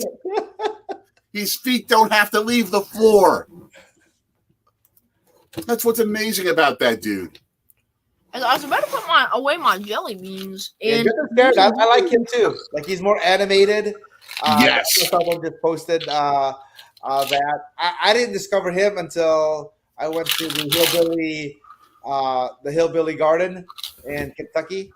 And so the guy that owned it was telling me about famous YouTubers been around, so I checked them out. So really like his content. There is going to be some argument about whether that's a charge or not, because Middleton was moving. Middleton was moving when he established position, but you could argue he was already there before he got kneed down. And yes, he did a perfect back flop, if you will. Oh, Giannis. Oh, man. Oh, that's why we need a big man in the middle. That's just a beautiful momentum killer. When you had Jordan, you had so many beautiful momentum killing plays when the other team would try and come back, and he'd just create the kind of a dunk or big play that felt like more than 2 or 3 points just went on the scoreboard. Yeah. I'm sure you could think of so many instances when that happened. Caruso guarding Middleton really close. He just tried to pass him. And Yanni missed the 3. If you hear me say Yanni, I'm talking about Giannis. That's Jim Ashby's nickname. Come on. What? Oh my gosh! Oh, he got the M1. Oh my gosh! Crazy sequence. Now he can make it a 5-point game. Jay, I told you, the Bulls always come back. I'm never worried at the beginning. We always give up a lead. But it just depends how we finish the game. It's like, we're down 30, no problem. They always the team is a great shooting team. Yeah. That's like the defense is very suspect. Marquette's always like down at the start of the game, and then we just come back, but most of the time we still lose. We just like, man. And sorry. No, I was done. Hey Jay, I was while you were gone, I was thinking of that card, that special weird card that I have, and I know exactly which one. Nice. I actually went to the card shop and paid premium money for it. Premium money is like $10 back then.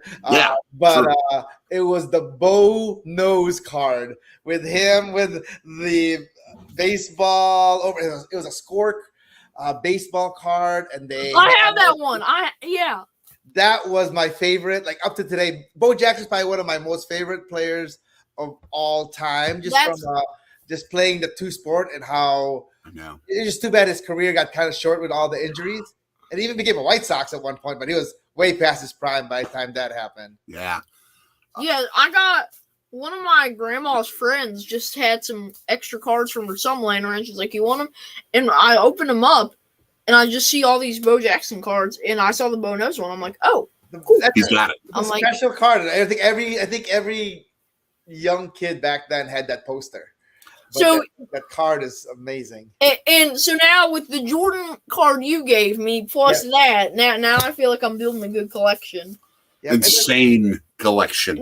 Thank you. Not even close though to what Nick the Legend has. I'm telling you, this kid he's like it's like Mike Trout rookie, Aaron Rodgers rookie, blah blah blah rookie. I'm like, he doesn't actually. I don't know if he has a Rodgers rookie, but I mean that's just what he just names off all these rookie cards he has. I'm like, yeah, basketball rookie cards are the ones I have. So I have like a Kobe Bryant rookie, Shaquille, Pippen. Like I have a lot of from that era that I still have. wow, Toll Road.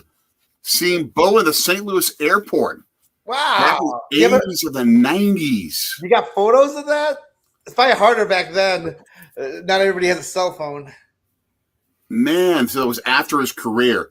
Now, if you watch like any Bo Jackson documentaries of how he is today and what he's doing today, we gotta watch the Bo Jackson documentary that's on ESPN Plus. he is an expert archer. Really? I swear to you, if he wanted to put the energy in and the time in and the dedication in, he could compete in 2024 at the Paris Olympics for Team USA in archery and win a gold medal. Wow. The guy is so ridiculously accurate. And I promise you, with his, again, killer instinct level, he'd be insane. Oh, now our screen froze on a political commercial. Hey, Anthony, another good documentary is the Deion Sanders one I just watched. I was never a big Deion Sanders fan, but I watched it. I have a lot more respect for him. Like the one series I've been just binge watching like crazy is it started with Peyton's Places for the NFL, then Eli's Places college football, then this and this and this and this and this and this, and like they have one now for baseball, basketball. I've watched the soccer version. I haven't watched it, but there's a boxing version. I'm like, that's what I've been binging. We need to watch The Last Dance. That's true. I mean, I have ESPN Plus. It's in there on the TV. You haven't watched The Last Dance? No. Oh, it's good whether you're a Bulls fan or not. It's a nice little speck of time that actually was recorded. It wasn't like one of those like they look back in the recording. They were recording back then. Man. Wow. That's amazing. We've got 5:33 on our screen. Are you synced up at the same time, or where are you? 5:29. So We're literally We're maybe a couple seconds behind you. no. That's cool. He's at 5:29 and we at 5:29. Okay, so we're good. We're good. All right, I got to ask you, Toll Road, who wins in a one-on-one game? You or Carl? Or Carl? Do you beat Toll Road one-on-one? Oh, he has some height on me though. I would say I'll still beat him though because but my problem is I'm more showboat first. Like from White Man Can't Jump, it's showboat first, get the point second. Nice. But I think Toll Road would back me down and shoot the fling on me to take me out. Oh man, Anthony Chimito, fantastic. Other great movie suggestion, 42, and the Jackie Robinson story in honor of Jackie Robinson. There is no civil rights movement without Jackie Robinson, as the Bulls just tie the game. And there's no tied game without Nicole. Do you believe this? Do you believe in miracles? Do you believe in miracles? Oh man, this is where the Bucks have learned how to respond in tough situations like this, where they didn't have the killer instinct before last season. Oh, Giannis isn't on the floor. No wonder we're getting killed. Yeah. Oh, what a block! Brook Lopez! What a block! Come on, hit it. Oh, beautiful passing. Grayson! Bobby, you got a rebound, bro. You got a rebound. Carl, feel free to chime in whatever you want. You can talk over us. Yes. If your boys are doing something good, it's okay. And DeRozan does a good job with picking his spots. I think he seems to kind of like let the other players shoot and then like fourth quarter take over. Toll Road saying that you've got the H factor on him. Nick, if you're back, if ever Colin Amazing, if he ever comes to Philly, we will have. Okay, Nick, if Colin Amazing ever comes to Philly and we're hanging out, we'll have to get a 1v1, you versus Colin Amazing, because the kid was 7, I was like 10, and the kid just killed me in a 1-on-1. He is such a talented. Back. He's back. Nick, like, that kid is just crazy talented in 1-on-1s. We need a YouTube, like, like celebrity game, but all of these channels would get together. Yes. That's amazing. Will kill us all, though. They're all about basketball trick shots. Yeah, they're all about bottle flips and dice stacks and trick shots. I mean, they do trick shots. Grayson! No! That's why we need to bring back PJ Tucker. PJ Tucker would never do that. But That's Amazing does videos with the Harlem Globetrotters. Yeah. Yeah, Globetrotters are amazing. Yeah, they'll destroy us. They'll destroy us. And Nick, trust me, you think you would definitely win. You would not be that. Oh no! Am I a second? No! Sorry. We have a comment from an international viewer. Welcome to the chat. Oh my gosh! Saying, discussing a YouTube video of an American tourist sitting at a basketball hall in Serbia in Europe. Total shock because of the amount of cheering and crowd noise, smoke flares. That is correct. The way that you watch basketball in Europe is like soccer. It's bonkers. We are so sedate in comparison, especially me being sedate, seeing the Bulls do this to my world champion Bucks. You are in bliss, Carl. I know you are. He's not consistent, but I like him. But something tells me that he's probably going to end up being traded by the end of the year. What I hear. Man. Currently, I do this for fun. I find whenever an international viewer comments, I find their thingy thing and I translate their name just to see what their name is for fun. Now, I have to say, Carl, someday I would love to take you, little buddy, and do like a European sports tour, world sports tour. I checked out like the biggest rivalry games in all these different sports and experience how different it is, how fun it is. What's been the best sports atmosphere you've ever been around? Best sports atmosphere, I would probably say I'm a UFC fan. Like that's like my main sport that I follow. And just I remember when Anderson Silva would fight, like the Buzz or Chuck Liddell. Chuck Liddell is probably one of my favorites. And when the crowd would come in, the buzz and energy, it's just live sports. Like you can't, like people are like, oh, the view is so good on TV. Like I'd rather be like at the top level, partial obstruction. Yep. Yeah. And be at the game rather than having this clear, crisp, HD view that I have. So exactly. Well, I'll bring up that topic again, but first we want to mention Chicago Sports Network with the 500 subs. Storgy Squad, great job with the Storgy swarming, getting him to 500. Now we got to do the same for Stat Sheet Sports. Get Stat Sheet Sports to 500 subs. CSN's buddy, you got to do it because and then double it for those guys. Double it, get them to 1,000. And if Nick ever has a YouTube channel or a podcast, then we'll get Nick to 1,000. We'll get everyone to 1,000. I mean, Carl, you are way above, by the way. Congratulations on how far you have gone. Harrison Sawyer. Hey, the Bucks just barely escaped a 5-point lead. Oh, there you go.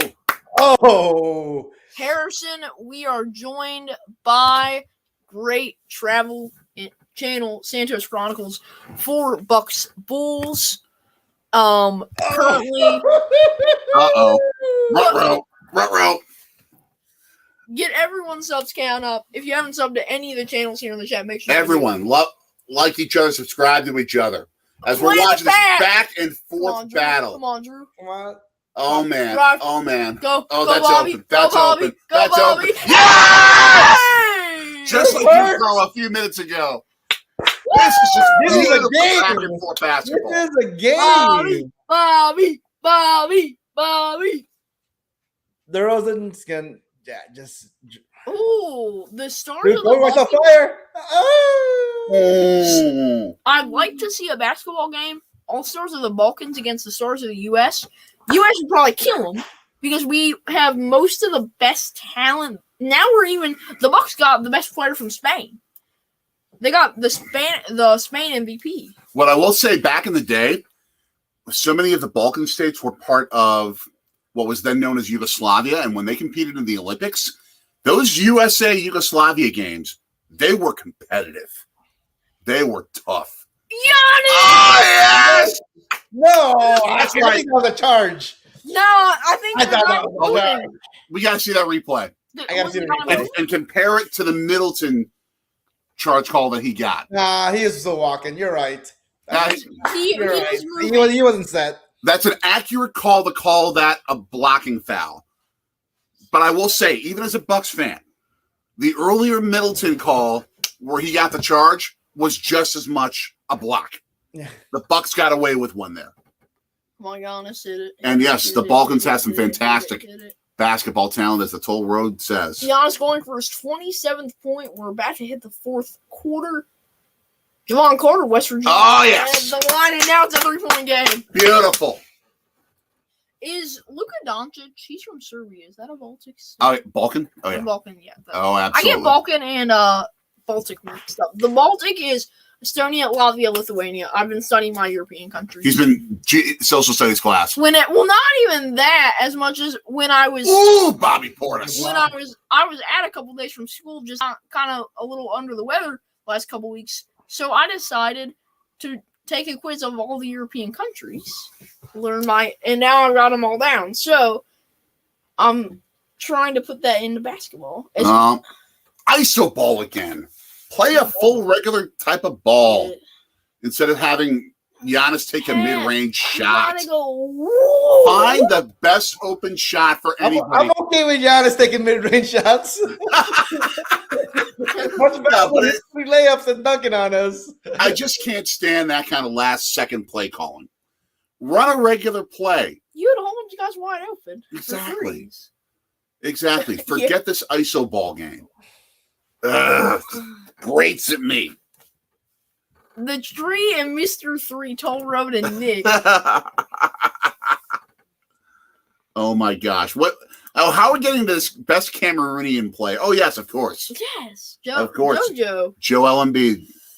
And by the way, and this is a good subject to bring up I'll be right back with I'll be you, back. Carl. in a minute. When a player is named an MVP, when in a previous year a better player had won it and perhaps deserved it that second year. And I'm thinking of, for example, the times your man Michael Jordan had won MVPs and they gave it to other guys like a Karl Malone. The next year, I don't necessarily know if I would 100% say Giannis had a better year than Joel Embiid this year. But I think if it's a tie between them, then you're going to see Embiid win the thing or Jokic win the thing. yeah. MVP is a hard thing because, like, you don't really usually win the MVP unless you're top, the top team. Even if you're the best player around, it's not really the best player in the NBA. It's like the best player that's on a good team, on the top team, usually is the one that generally wins it. And I think you're right. They usually don't give it to, they try to give it to other folks to make it bigger. Exactly. And sometimes a player could be just so dominant. Like LeBron, I think I just saw a stat about LeBron and when Derrick Rose won it, and LeBron's numbers were better. But can't give it to LeBron every year during that era. Right. So it's weird. MVP, It's so subjective. Like, I know. it gets me mad because I'm always a home team guy first. Like, Sure. I'm proud to say that I'm always gonna root for my home team. I'm not gonna. No one's ever gonna be better than Jordan. I don't blame you. I'm like, Don't blame I'm looking for you, but This is gonna be. I'm still like Chicago Bears, even though we haven't won since I was Rosalie's age. Okay, you're opening up the Pandora's box of one particular comment about the Bears. Would there be enough Chicago Bears fans who could put up The Bears.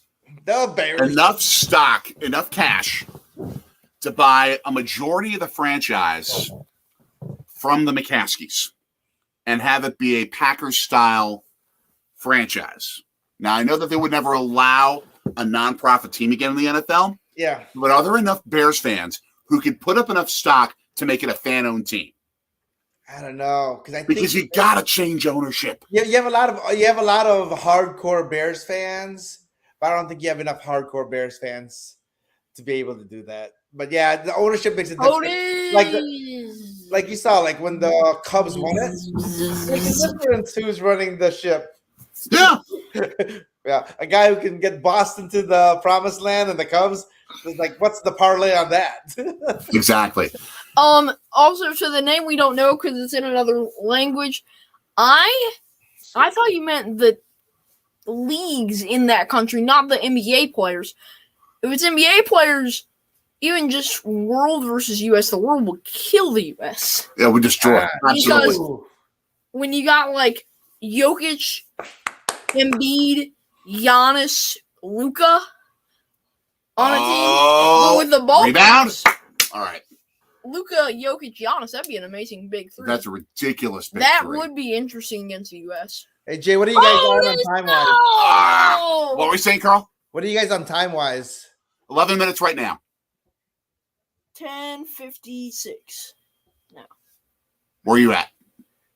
I think when we talk, you fast forward and we're both like adjusting. Okay. So I think I'm getting closer now. We're down to like 10-4. Oh, what a pass! And you blow. Oh, come on, Portis. Drop. At least you got some free throws. Okay. We're at 10:38. Bobby Portis just is hyping up the crowd right now. Man. But again, we had Boston beat Brooklyn 115-114. Nico saying go Celtics. I mean, but just beautiful passing inside. Unselfish kind of ball. Why can't you do that in the last possession of a quarter? The USA in the Olympics, though, a lot of our best players didn't play. We didn't have Steph Curry. That's so true. It was a very weak roster. No That's LeBron true. either, so that hurt. Here's a question for you. For the Olympics, who would do better, especially when you have the U.S. Olympic teams that just get conglomerated right after the NBA season? Who would do better? The cast of characters who've been playing for these Olympic teams for Team USA, or the American citizens and the NBA champions? What do you NBA champs? Or just all the best random stars compiled, whoever they can get? Yeah. The champs. Easy. Would you take the champs, Carl, or would you take Oh, no. If the All-Stars? I would be all-stars. Thinking You'd about still this, take though, this year, or from last year, no Giannis. So I take the All-Stars. That's true. I That's take true. the All-Stars. So Oh, boy. 1 point game. What's your score, or what's your time? 10-14? Yeah, we're 10:07. Okay, so you're just a little. Oh, boy. Oh, boy. Oh! Oh, man. This is turned into a dogfight. I wasn't expecting this. Carl, I know you're happy. It makes this video more fun. But no, the Bulls. This is classic Bulls basketball. Be down with better beautiful front by passing. half, catch up. You just got to look quarter at it. is whoever knows. International name. A lot of Americans do underestimate We do. the international power. I did a thing looking at it. Olympic teams. I'm like, wow, they actually have like a good amount of power. Yeah. But some of those players don't play for their own countries, because they got the NBA going on. That's partially why I would think about sending the NBA champions. Because, like, for example, Team USA played France in their first game, and I thought they lost to France. If you would have sent the Bucks, even without Giannis, with the talent that France had in comparison, I think the Bucks would have wiped the floor with them. I would love to see that experiment. I think that could happen, but and I'm going to give you one event to cite. Back in the 80s, it was the first time ever that the Soviet Union had come to the United States, their national team, to play an NBA team. And they came to Milwaukee to play the Bucks. Really? I didn't Back when they had Terry Cummings, Paul Pressey. Terry Cummings. That squad. And you might know Terry Cummings especially because of DePaul. He went to school there. Being interrupted by some ridiculous possessions as the Bulls have the ball. Bucks up one. Hit it in man. Phew. Brick. But the Bucks hosted the Soviet Union in an exhibition game. Granted, exhibition. But the Bucks played a Soviet team that destroyed the U.S. in the '88 Olympics. Okay. And the Bucks creamed them. Really? The Bucks destroyed them. Now, I think chemistry there. Exactly. That's the thing. Chemistry. But I mean, if once Giannis becomes a U.S. citizen, then I would, and is playing. If he were to play for Team USA, then I would say, yeah, it would be. I would take the chance. But I mean, if he was the Bulls, is Vucevic? There you go. That one's a charge. Yeah, that's accurate. Good call. Is Vucevic a U.S. citizen? I don't know. I doubt it. I mean, nothing against him at all. Just, I know he is. Don't tend to see it happen. I know he is international, but yeah. Nick was just texting me saying he's got to get on the stream, next Bucks stream. I said, maybe if we do a Sixers Bucks. I told my daughter if any NBA, because she's kind of new to basketball. Yeah. If a guy's last name ends with ick, he's a good 3-point shooter. Oh, man. Like, you better guard him. Nick, what are you knowing? There's a lot to know. There's a lot to K-N-O-W and a lot to N-O. What are you knowing? Tell us. Oh, also, there's going to be a lot of sports happening Saturday in Philadelphia. Oh, man. Well, the Sixers are going to be on the road. In Toronto, and you've got Brewers Phillies, and they're in like a 2-hour span, so that'll be interesting to see. But you won't have the Flyers in the playoffs because they're no good. Who, Nick? Who's from Cameroon? Vucevic? He's not from Cameroon. Chicago Sports Network. I give your Bulls credit tonight. Yes. I give your Bulls credit tonight. Vucevic is from Cameroon? What? That doesn't sound right. What? I didn't know about that. That does not sound right. Man. Yeah, so a lot of people were just very disappointed when the Bulls got to the playoffs because of their nice, how they started at the beginning of the year. First place for the first half of the year. But right. Really, I'm like, what are you disappointed for? Like, compared to last year? You said last year we'd be in the playoffs playing the Bucks, you would be like cheering your Serbia. So now, I'm not going to say that I know the Bulls' journey well enough to be able to speak to it. I can speak in some general terms, Carl. It says he was born in Switzerland. Don't know about technically where citizenship is, but he was born in Switzerland. So often when a new team comes together, finds a level of excellence that's unexpected, it's simply a pattern of opponents figuring them out. Yeah. Dame time. Sorry. Just had to say Dame time. Figuring them out, and how well do they learn to adjust and then add another element to their game to be able to overcome the fact that opponents know what's going on. But I think coming into this season, though, everyone said there's no way this team would come in together because DeRozan, they're like, I think there's a lot of DeRozan naysayers coming in because of, I think he had some person who chokes in the playoffs. Like, yeah, he's not a player that can meld well with the Bulls' DNA, and he proved everybody wrong. Everybody's on the DeRozan bandwagon right now. Nice. Now, by the way, Carl, you stayed with us for more than 2 hours. If you need to take a break, you're absolutely welcome to. You have that freedom. Yeah, go ahead. I mean, Nick, Bruce Phillies is going to be a good series. Bye. With the wink. Nick and I have been talking about that for a long time. Excited. Yeah, getting back to the best sporting event that I can ever remember going to, or the most exciting one,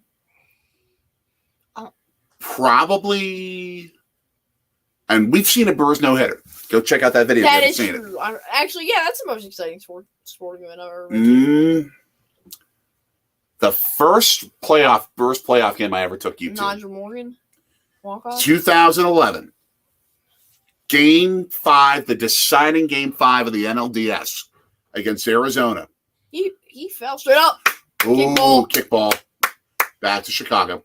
What? No, that was off the Chicago. No, it was off us. What? How? Good call. I saw it with my own eyes. I saw it off Kobe White, I thought. Nope. But it was a deciding Game 5. Bucks had the lead going into the 9th inning. Arizona scored to tie it. Went to the 10th. There's a charge. It wasn't even Illegal a charge screen. by the guy who had it. Illegal screen. Yeah. Look at that. Just went boom. Went to the 10th inning. And Nigel Morgan, Tony Plush, with the RBI single that scored Carlos Gomez. And Miller Park was like nothing I've ever seen before in my life.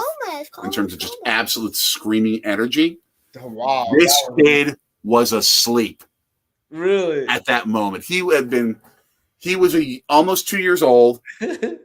He had enough of that game. I think Nick put it in his last comment. You got a high five from Alshon. And the one before.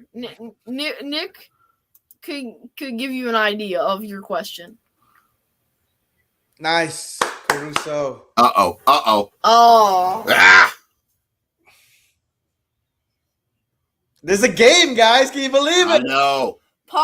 Toro, that's to be announced, by the way. Yeah, Toro, possibly. Oh, man. Come on. Possibly. Oh, agony. Agony. Oh, man. Oh, wow. And no one can hit a shot. No one can hit a shot. Either side for the last Where's Yanni? 3 or 4 possessions. Where's Yanni? Oh, he's got to be resting. Sure. They got to be resting for the final stretch. You saw what happened when the Sixers did that against the Bucks, though. So just saying. Come on, check in, Giannis. Check in. We need you, dude. we only have one big on the floor. What's your time, guys? We gotta get this close. 5:59. Bulls lead. 5:55 now. Okay. Where are you at? 5:57. I'm gonna get Okay, it. you're about 10 seconds behind. Oh man. We're down at 5:40 now. Okay, Giannis is about to. Giannis doesn't even have his jersey on. Is he hurt? No, he's coming in. He has it. He's coming in. No, he had his shirt over it. It didn't look like he had a jersey on. It just looked like he had his warm-up shirt. We'll have differing opinions on whether this is a good or bad thing, Nick. But yes, the Bulls have a chance. What you're experiencing, though, Carl, right now, Yanni, is why. Man, go. There's your rebound. Is why, as awesome as these playoff series are, and tell me your opinion on this, Carl. I still say the best postseason in sports are the NFL playoffs. Imagine, Carl, if this game, with this much excitement, As the Bucks take the lead. Let's go. Give me something. No, I agree. Imagine if this game was a one and done. It's a different game, different energy. The NFL, every game is a game 7. I mean, this is a fantastic game. And I got a feeling it's going to go down to the wire. But imagine if everything was riding on this game.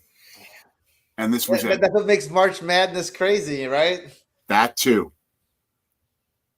I'll say the NFL playoffs are better because not just the importance, but the focus, the attention rises as you get closer. Yep. Did you watch the Final Four? Did you watch the championship game? I did not. I didn't. Did you watch? I'm more a pro fan than a college, and I didn't get into my brackets. So the time I get into it, I got my brackets filled. Exactly. Did you by chance did you watch our stream for UNC Duke or watch the game? I did not. Oh, it was Coach K's last game. Amen to the world, but go ahead. And just it was essentially North Carolina beat Coach K. Now he's not a coach anymore. Yeah. So that was crazy to see. And but it's the finality of the moment, like John Madden used to say. Yeah. The finality of it all. R.I.P. John Madden. And Coach K too, he took it like what was good about him is he accepted how the NBA does things, and your 1 year to a 4-year contract. He used what the rules were to his advantage, and everybody knew what they were getting from each other. It wasn't. Like, I can't believe he left the team. Raise your hand if you have the Bucks in the game. We had the Bucks in this game. We're predicting Bucks in 4, 5. In the series, Carl, I think you were predicting 5. Was that right? Or 6 for the Bucks. And Chicago Sports Network, by the way, was a fantastic part of that stream of Carolina Duke. Yes. Thank you for that. That was a great one. And your dad and your uncle. This is fun. This is the first time I've ever done a live stream. They are a blast. They are a blast. But I've joined you guys for other streams, but I've never been in it. So it's a different animal. And you have to have something going on, typically, from what we've experienced, to really keep it going and keep it fresh, because you have an element of something that's happening in the now. Yep. Otherwise, you think we could really keep a 2-hour, 13-minute live stream? Can you talk about anything for 2 hours, 13 minutes and keep it going? You could probably, but it's much easier this way. Exactly. You take. I know I like Nick because go Bulls. Yeah, you take the You got that right, Chicago Sports Network. Yes, essentially you take the game and you revolve everything around it, and every topic you talk about comes somewhere from the game. Yep. And that's what's so great about it, is it could be something completely random, but it has to do something with the game. Yes. Nick, who is your pick, and who are you cheering for? I think I know who you're cheering for, because we've talked about liking the Celtics I have Celtics in 7. I make sure to show it off. Yeah. But Nick and I have talked about liking each other's teams a lot. Nick has a Giannis jersey, kind of like mine. It's a black one. And Nico as well. That was a hair-raising game. That game 1. Oh, and Nick saying Bucks and 6 and let's go Bucks. Sorry, Carl. Good dude, Carl. Still a good dude, no matter what. Nick and I are always talking about Celtics in 5. Okay. I think the Nets are going to give them a run for their money. They did today. Balance, Brooke Lopez. I mean, the Nets are going to give them a run for their money. As you can see, right down below, those are all of your scores from the first games. We do have one in about 11 minutes. No stream for that. You can probably find great YouTube channels doing that if you want to just stay here on YouTube. Got to ask you, Carl, could Keegan Michael Key play Brooke Lopez? I know. Look at his face as he shoots the free throw, and tell me if Keegan Michael Key could play him. I absolutely think he could. He can play anyone. True. But their facial expressions are so similar. 83-78. I mean, Oh, man. 4.5 left. black licorice jelly What bean. time are you guys on? 4:25. Down to 420 now. Need me to adjust? No, I'm adjusting. Oh, man. West with the rebound. You need more rebounders down there, Carl. Yeah. The Bucks, that was one of the Bucks' biggest problems, was not having rebounders, and then they got Tucker and Levine Bob. Levine's a good shooter, but he doesn't. He always takes a step back. Like he makes the shot so difficult. 85-78 Bucks under 4 minutes now. If it was James Harden who had the performance KD had today, Meaty would be livid. Oh, rebound, please. Oh.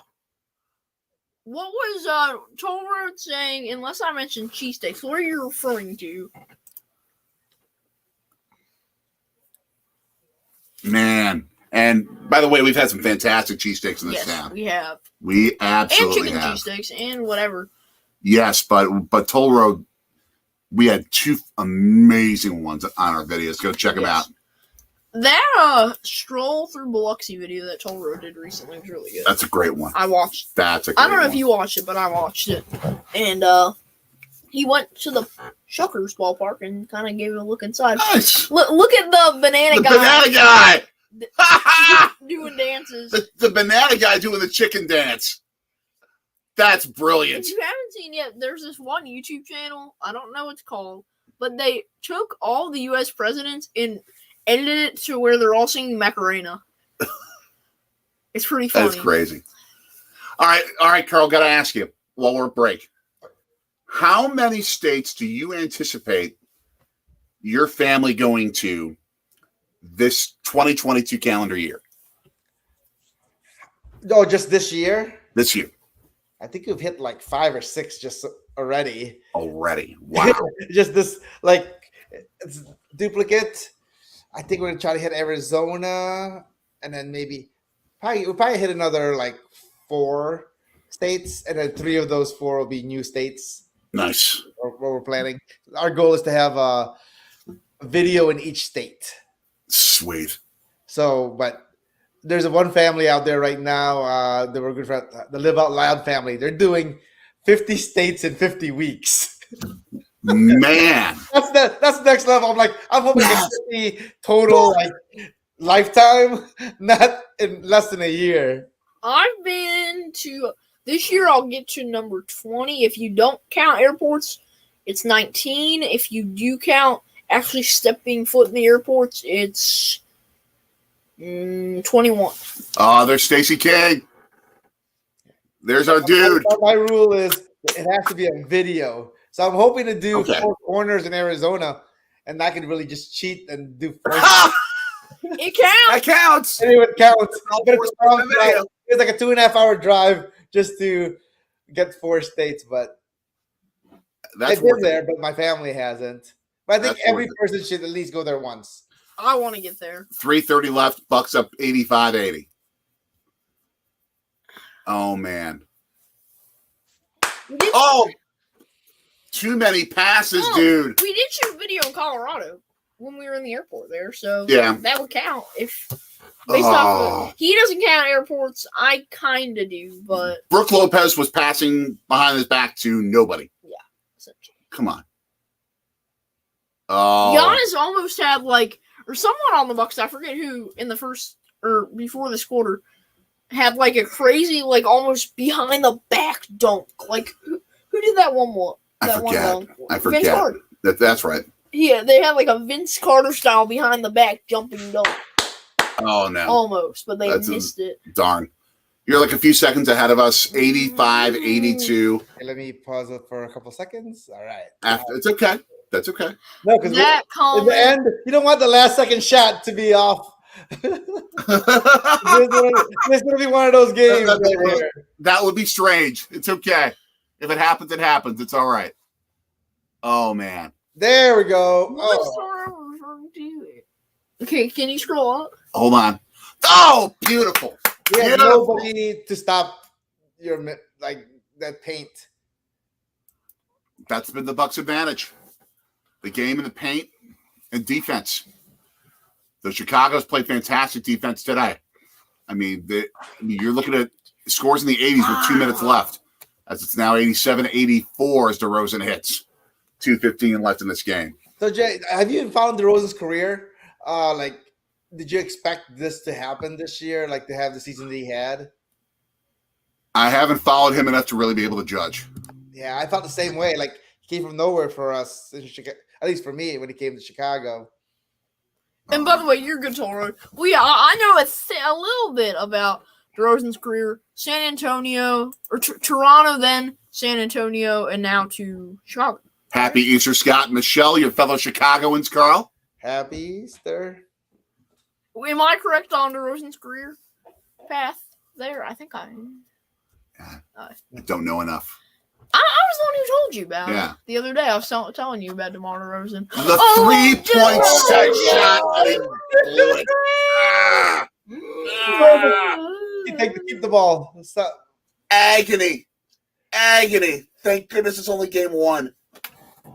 Oh, my gosh. Oh! Brooke Lopez! 7 to shoot on the 24-second clock.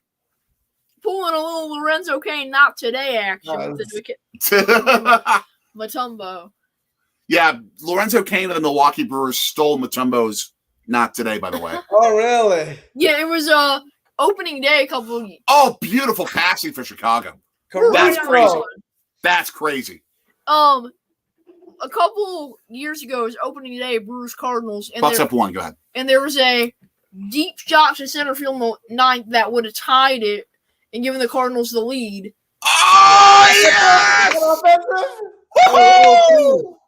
What happened? Lorenzo that's not good Kane for us. jumped like over the height of the wall and robbed the game-winning homer, essentially. And he went like this. He said, "Not today, not today." Lopez with the and one while you're discussing the not today. There's a close-up. Does he not look like Keegan-Michael Key? He kind of does. He's been on TV before. He was on the Jimmy Kimmel show once. Oh man! Because they played like a college game, and it was him. Why are you taking Giannis out? What's happening? Oh, fouls. 5, but it's 6 in the NBA. Oh, that's true. Unless you're just taking him out for defensive purposes. Oh boy! Best defenders in the game. I know, but just to protect him. Oh, I think he's coming back in. I'm sure he is. He was just taking a little. I think maybe he got a little shaken up. Oh man! Oh, just take that. I think we're right on sync. 105 left. Oh! Yeah! There we go, Under a minute, Brooke. Bucks up 89-86. Let's go, Drew. Bucks with the basketball. Get up. Where's Giannis? Okay, Giannis is about to check in. You got close to 17,000 standing as the Bucks are trying to milk time down off the 24-second clock. 2-man game, beautiful delivery. But Wes is stripped. Oh! You can tie it, Carl. He couldn't have a pass, so he just had to do something. You can tie it. Give it to DeRozan. Have him. Oh boy! Why? That's why you got to have rebounders, Carl. That's why you got to have rebounders. It looked like Caruso flopped a little. Yeah, that was a good no call. Got a foul. And what are you referring to, Chicago Sports Network? Just so we know, because you've had a lot of calls. Are you referring to that right there? Yeah. Let's look at this. He was coming down. And that wasn't an elbow. That was a shot in the torso. Shot from the torso. I don't know. That's 50-50. He didn't push him over or anything. We told her we did not bet anything on this game. Maybe we should have. Shit. But we did not. We should have bet some some Easter candy. So Caruso didn't take an elbow. It wasn't an elbow. It was a hard shot right on the from his shoulder and the side of his arm. I mean, his elbow was on the outside. It didn't seem like it was. It seemed like a decently hard shot, but I mean, at this point, it's the playoffs. You got to let them play tough basketball. I like Levine, but you got to give it DeRozan end of the game. Shoot free throws, do the mid range, and just all for 90, 86 Bucks, 15.3 left. Personally, in my opinion, though, that the refs should call less in the playoffs than they do normally, and just let them play, make it a little more fun and intense. Oh, 91, 86, 15.3 left. Wes talking with the ref. Oh, Carl. I'm glad for my Bucks. I feel for you, though. you always come back. I know. Yeah, but this is the problem with the good teams. We just can't. Here's the beauty of it, though. This game has been ridiculously ultra competitive. It's been back and forth late in the game, but it's been cleanly played. Yeah. No.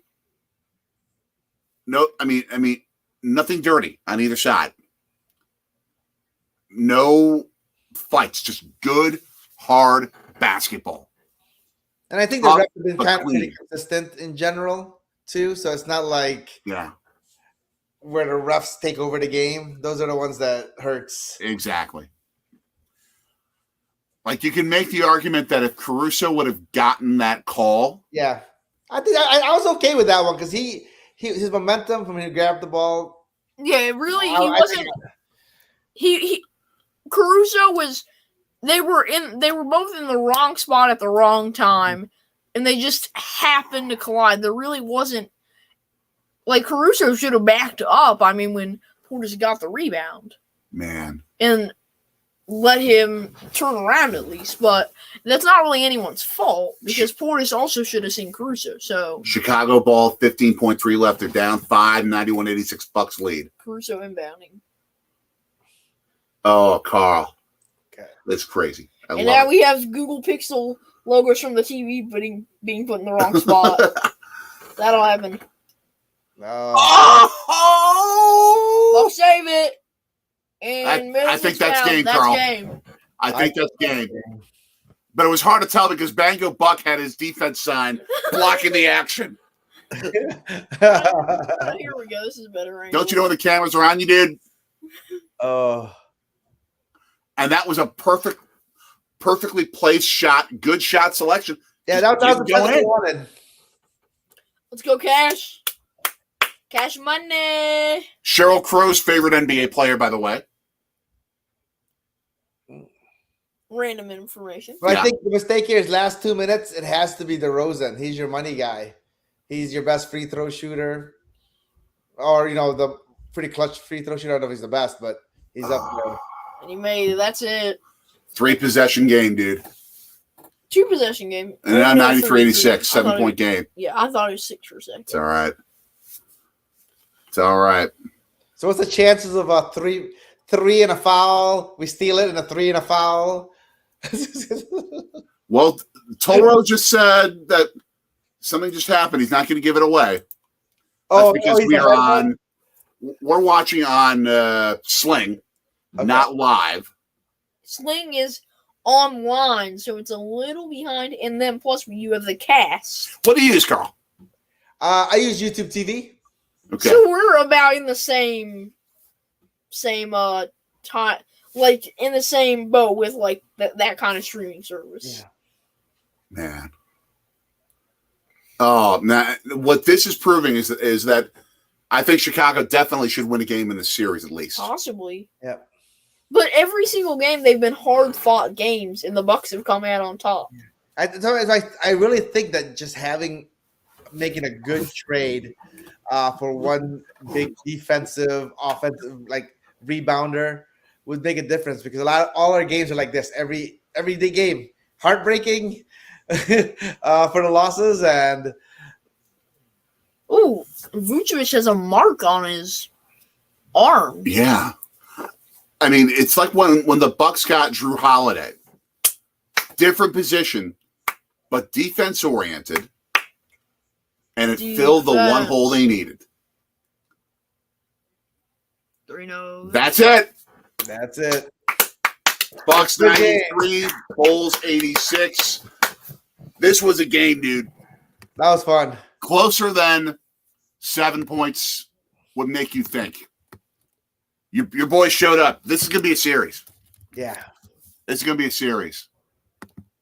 Oh, this was such a blast, Carl. Yeah, no, thank you very, very much for having me. No problem. Experience doing a live and just seeing the Bulls versus Bucks. I really thought it was going to be Bulls versus Sixers was what I was expecting our conversation was going to be. And this came from nowhere. The Bucks. Man, now, what can we expect from you coming up? I mean, if you can't give too much stuff away, I completely get it.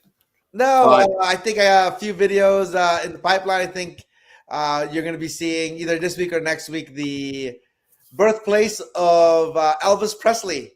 Ooh. Nice. As we hit Mississippi, just right in the corner. We looked for a state that was close enough to where we were traveling, and I think it's an underrated place that most people have never heard of. And it's a really fun place. I actually had more fun there than I did Graceland. Oh, wow. I will say I would love to do the music triangle of Memphis, Nashville, Detroit. Ooh. That's an all-time music triangle. Bobby POTUS. That would be great. Bobby POTUS. Nice. And now you got MVP. Dennis Scott trying to look like the late, great Craig Sager. So, his outfits. What a stream it has been. It's been a blast. Everyone, go subscribe to Santos Chronicles. Go subscribe to Chicago Sports Network, Toll Road. Let's go back up in the chat. Adventures of Scott Michelle. If Nico has a channel. The Bogues and Then Some, by the way. Yes. Real close to where you travel Harrison Sawyer. Everyone here in the chat. Anthony Chimino, if he has a channel. All of those channels. Make sure you yourself. Absolutely. Thank you, Carl, for this awesome chat. Let's do this again sometime. Definitely. Thank you very much for having me again. Oh, such a blast. For Santos Chronicles and Eddie, I'm Anthony. So long from Soldier Story Studios in Philadelphia. And from Chicago. See ya. See ya.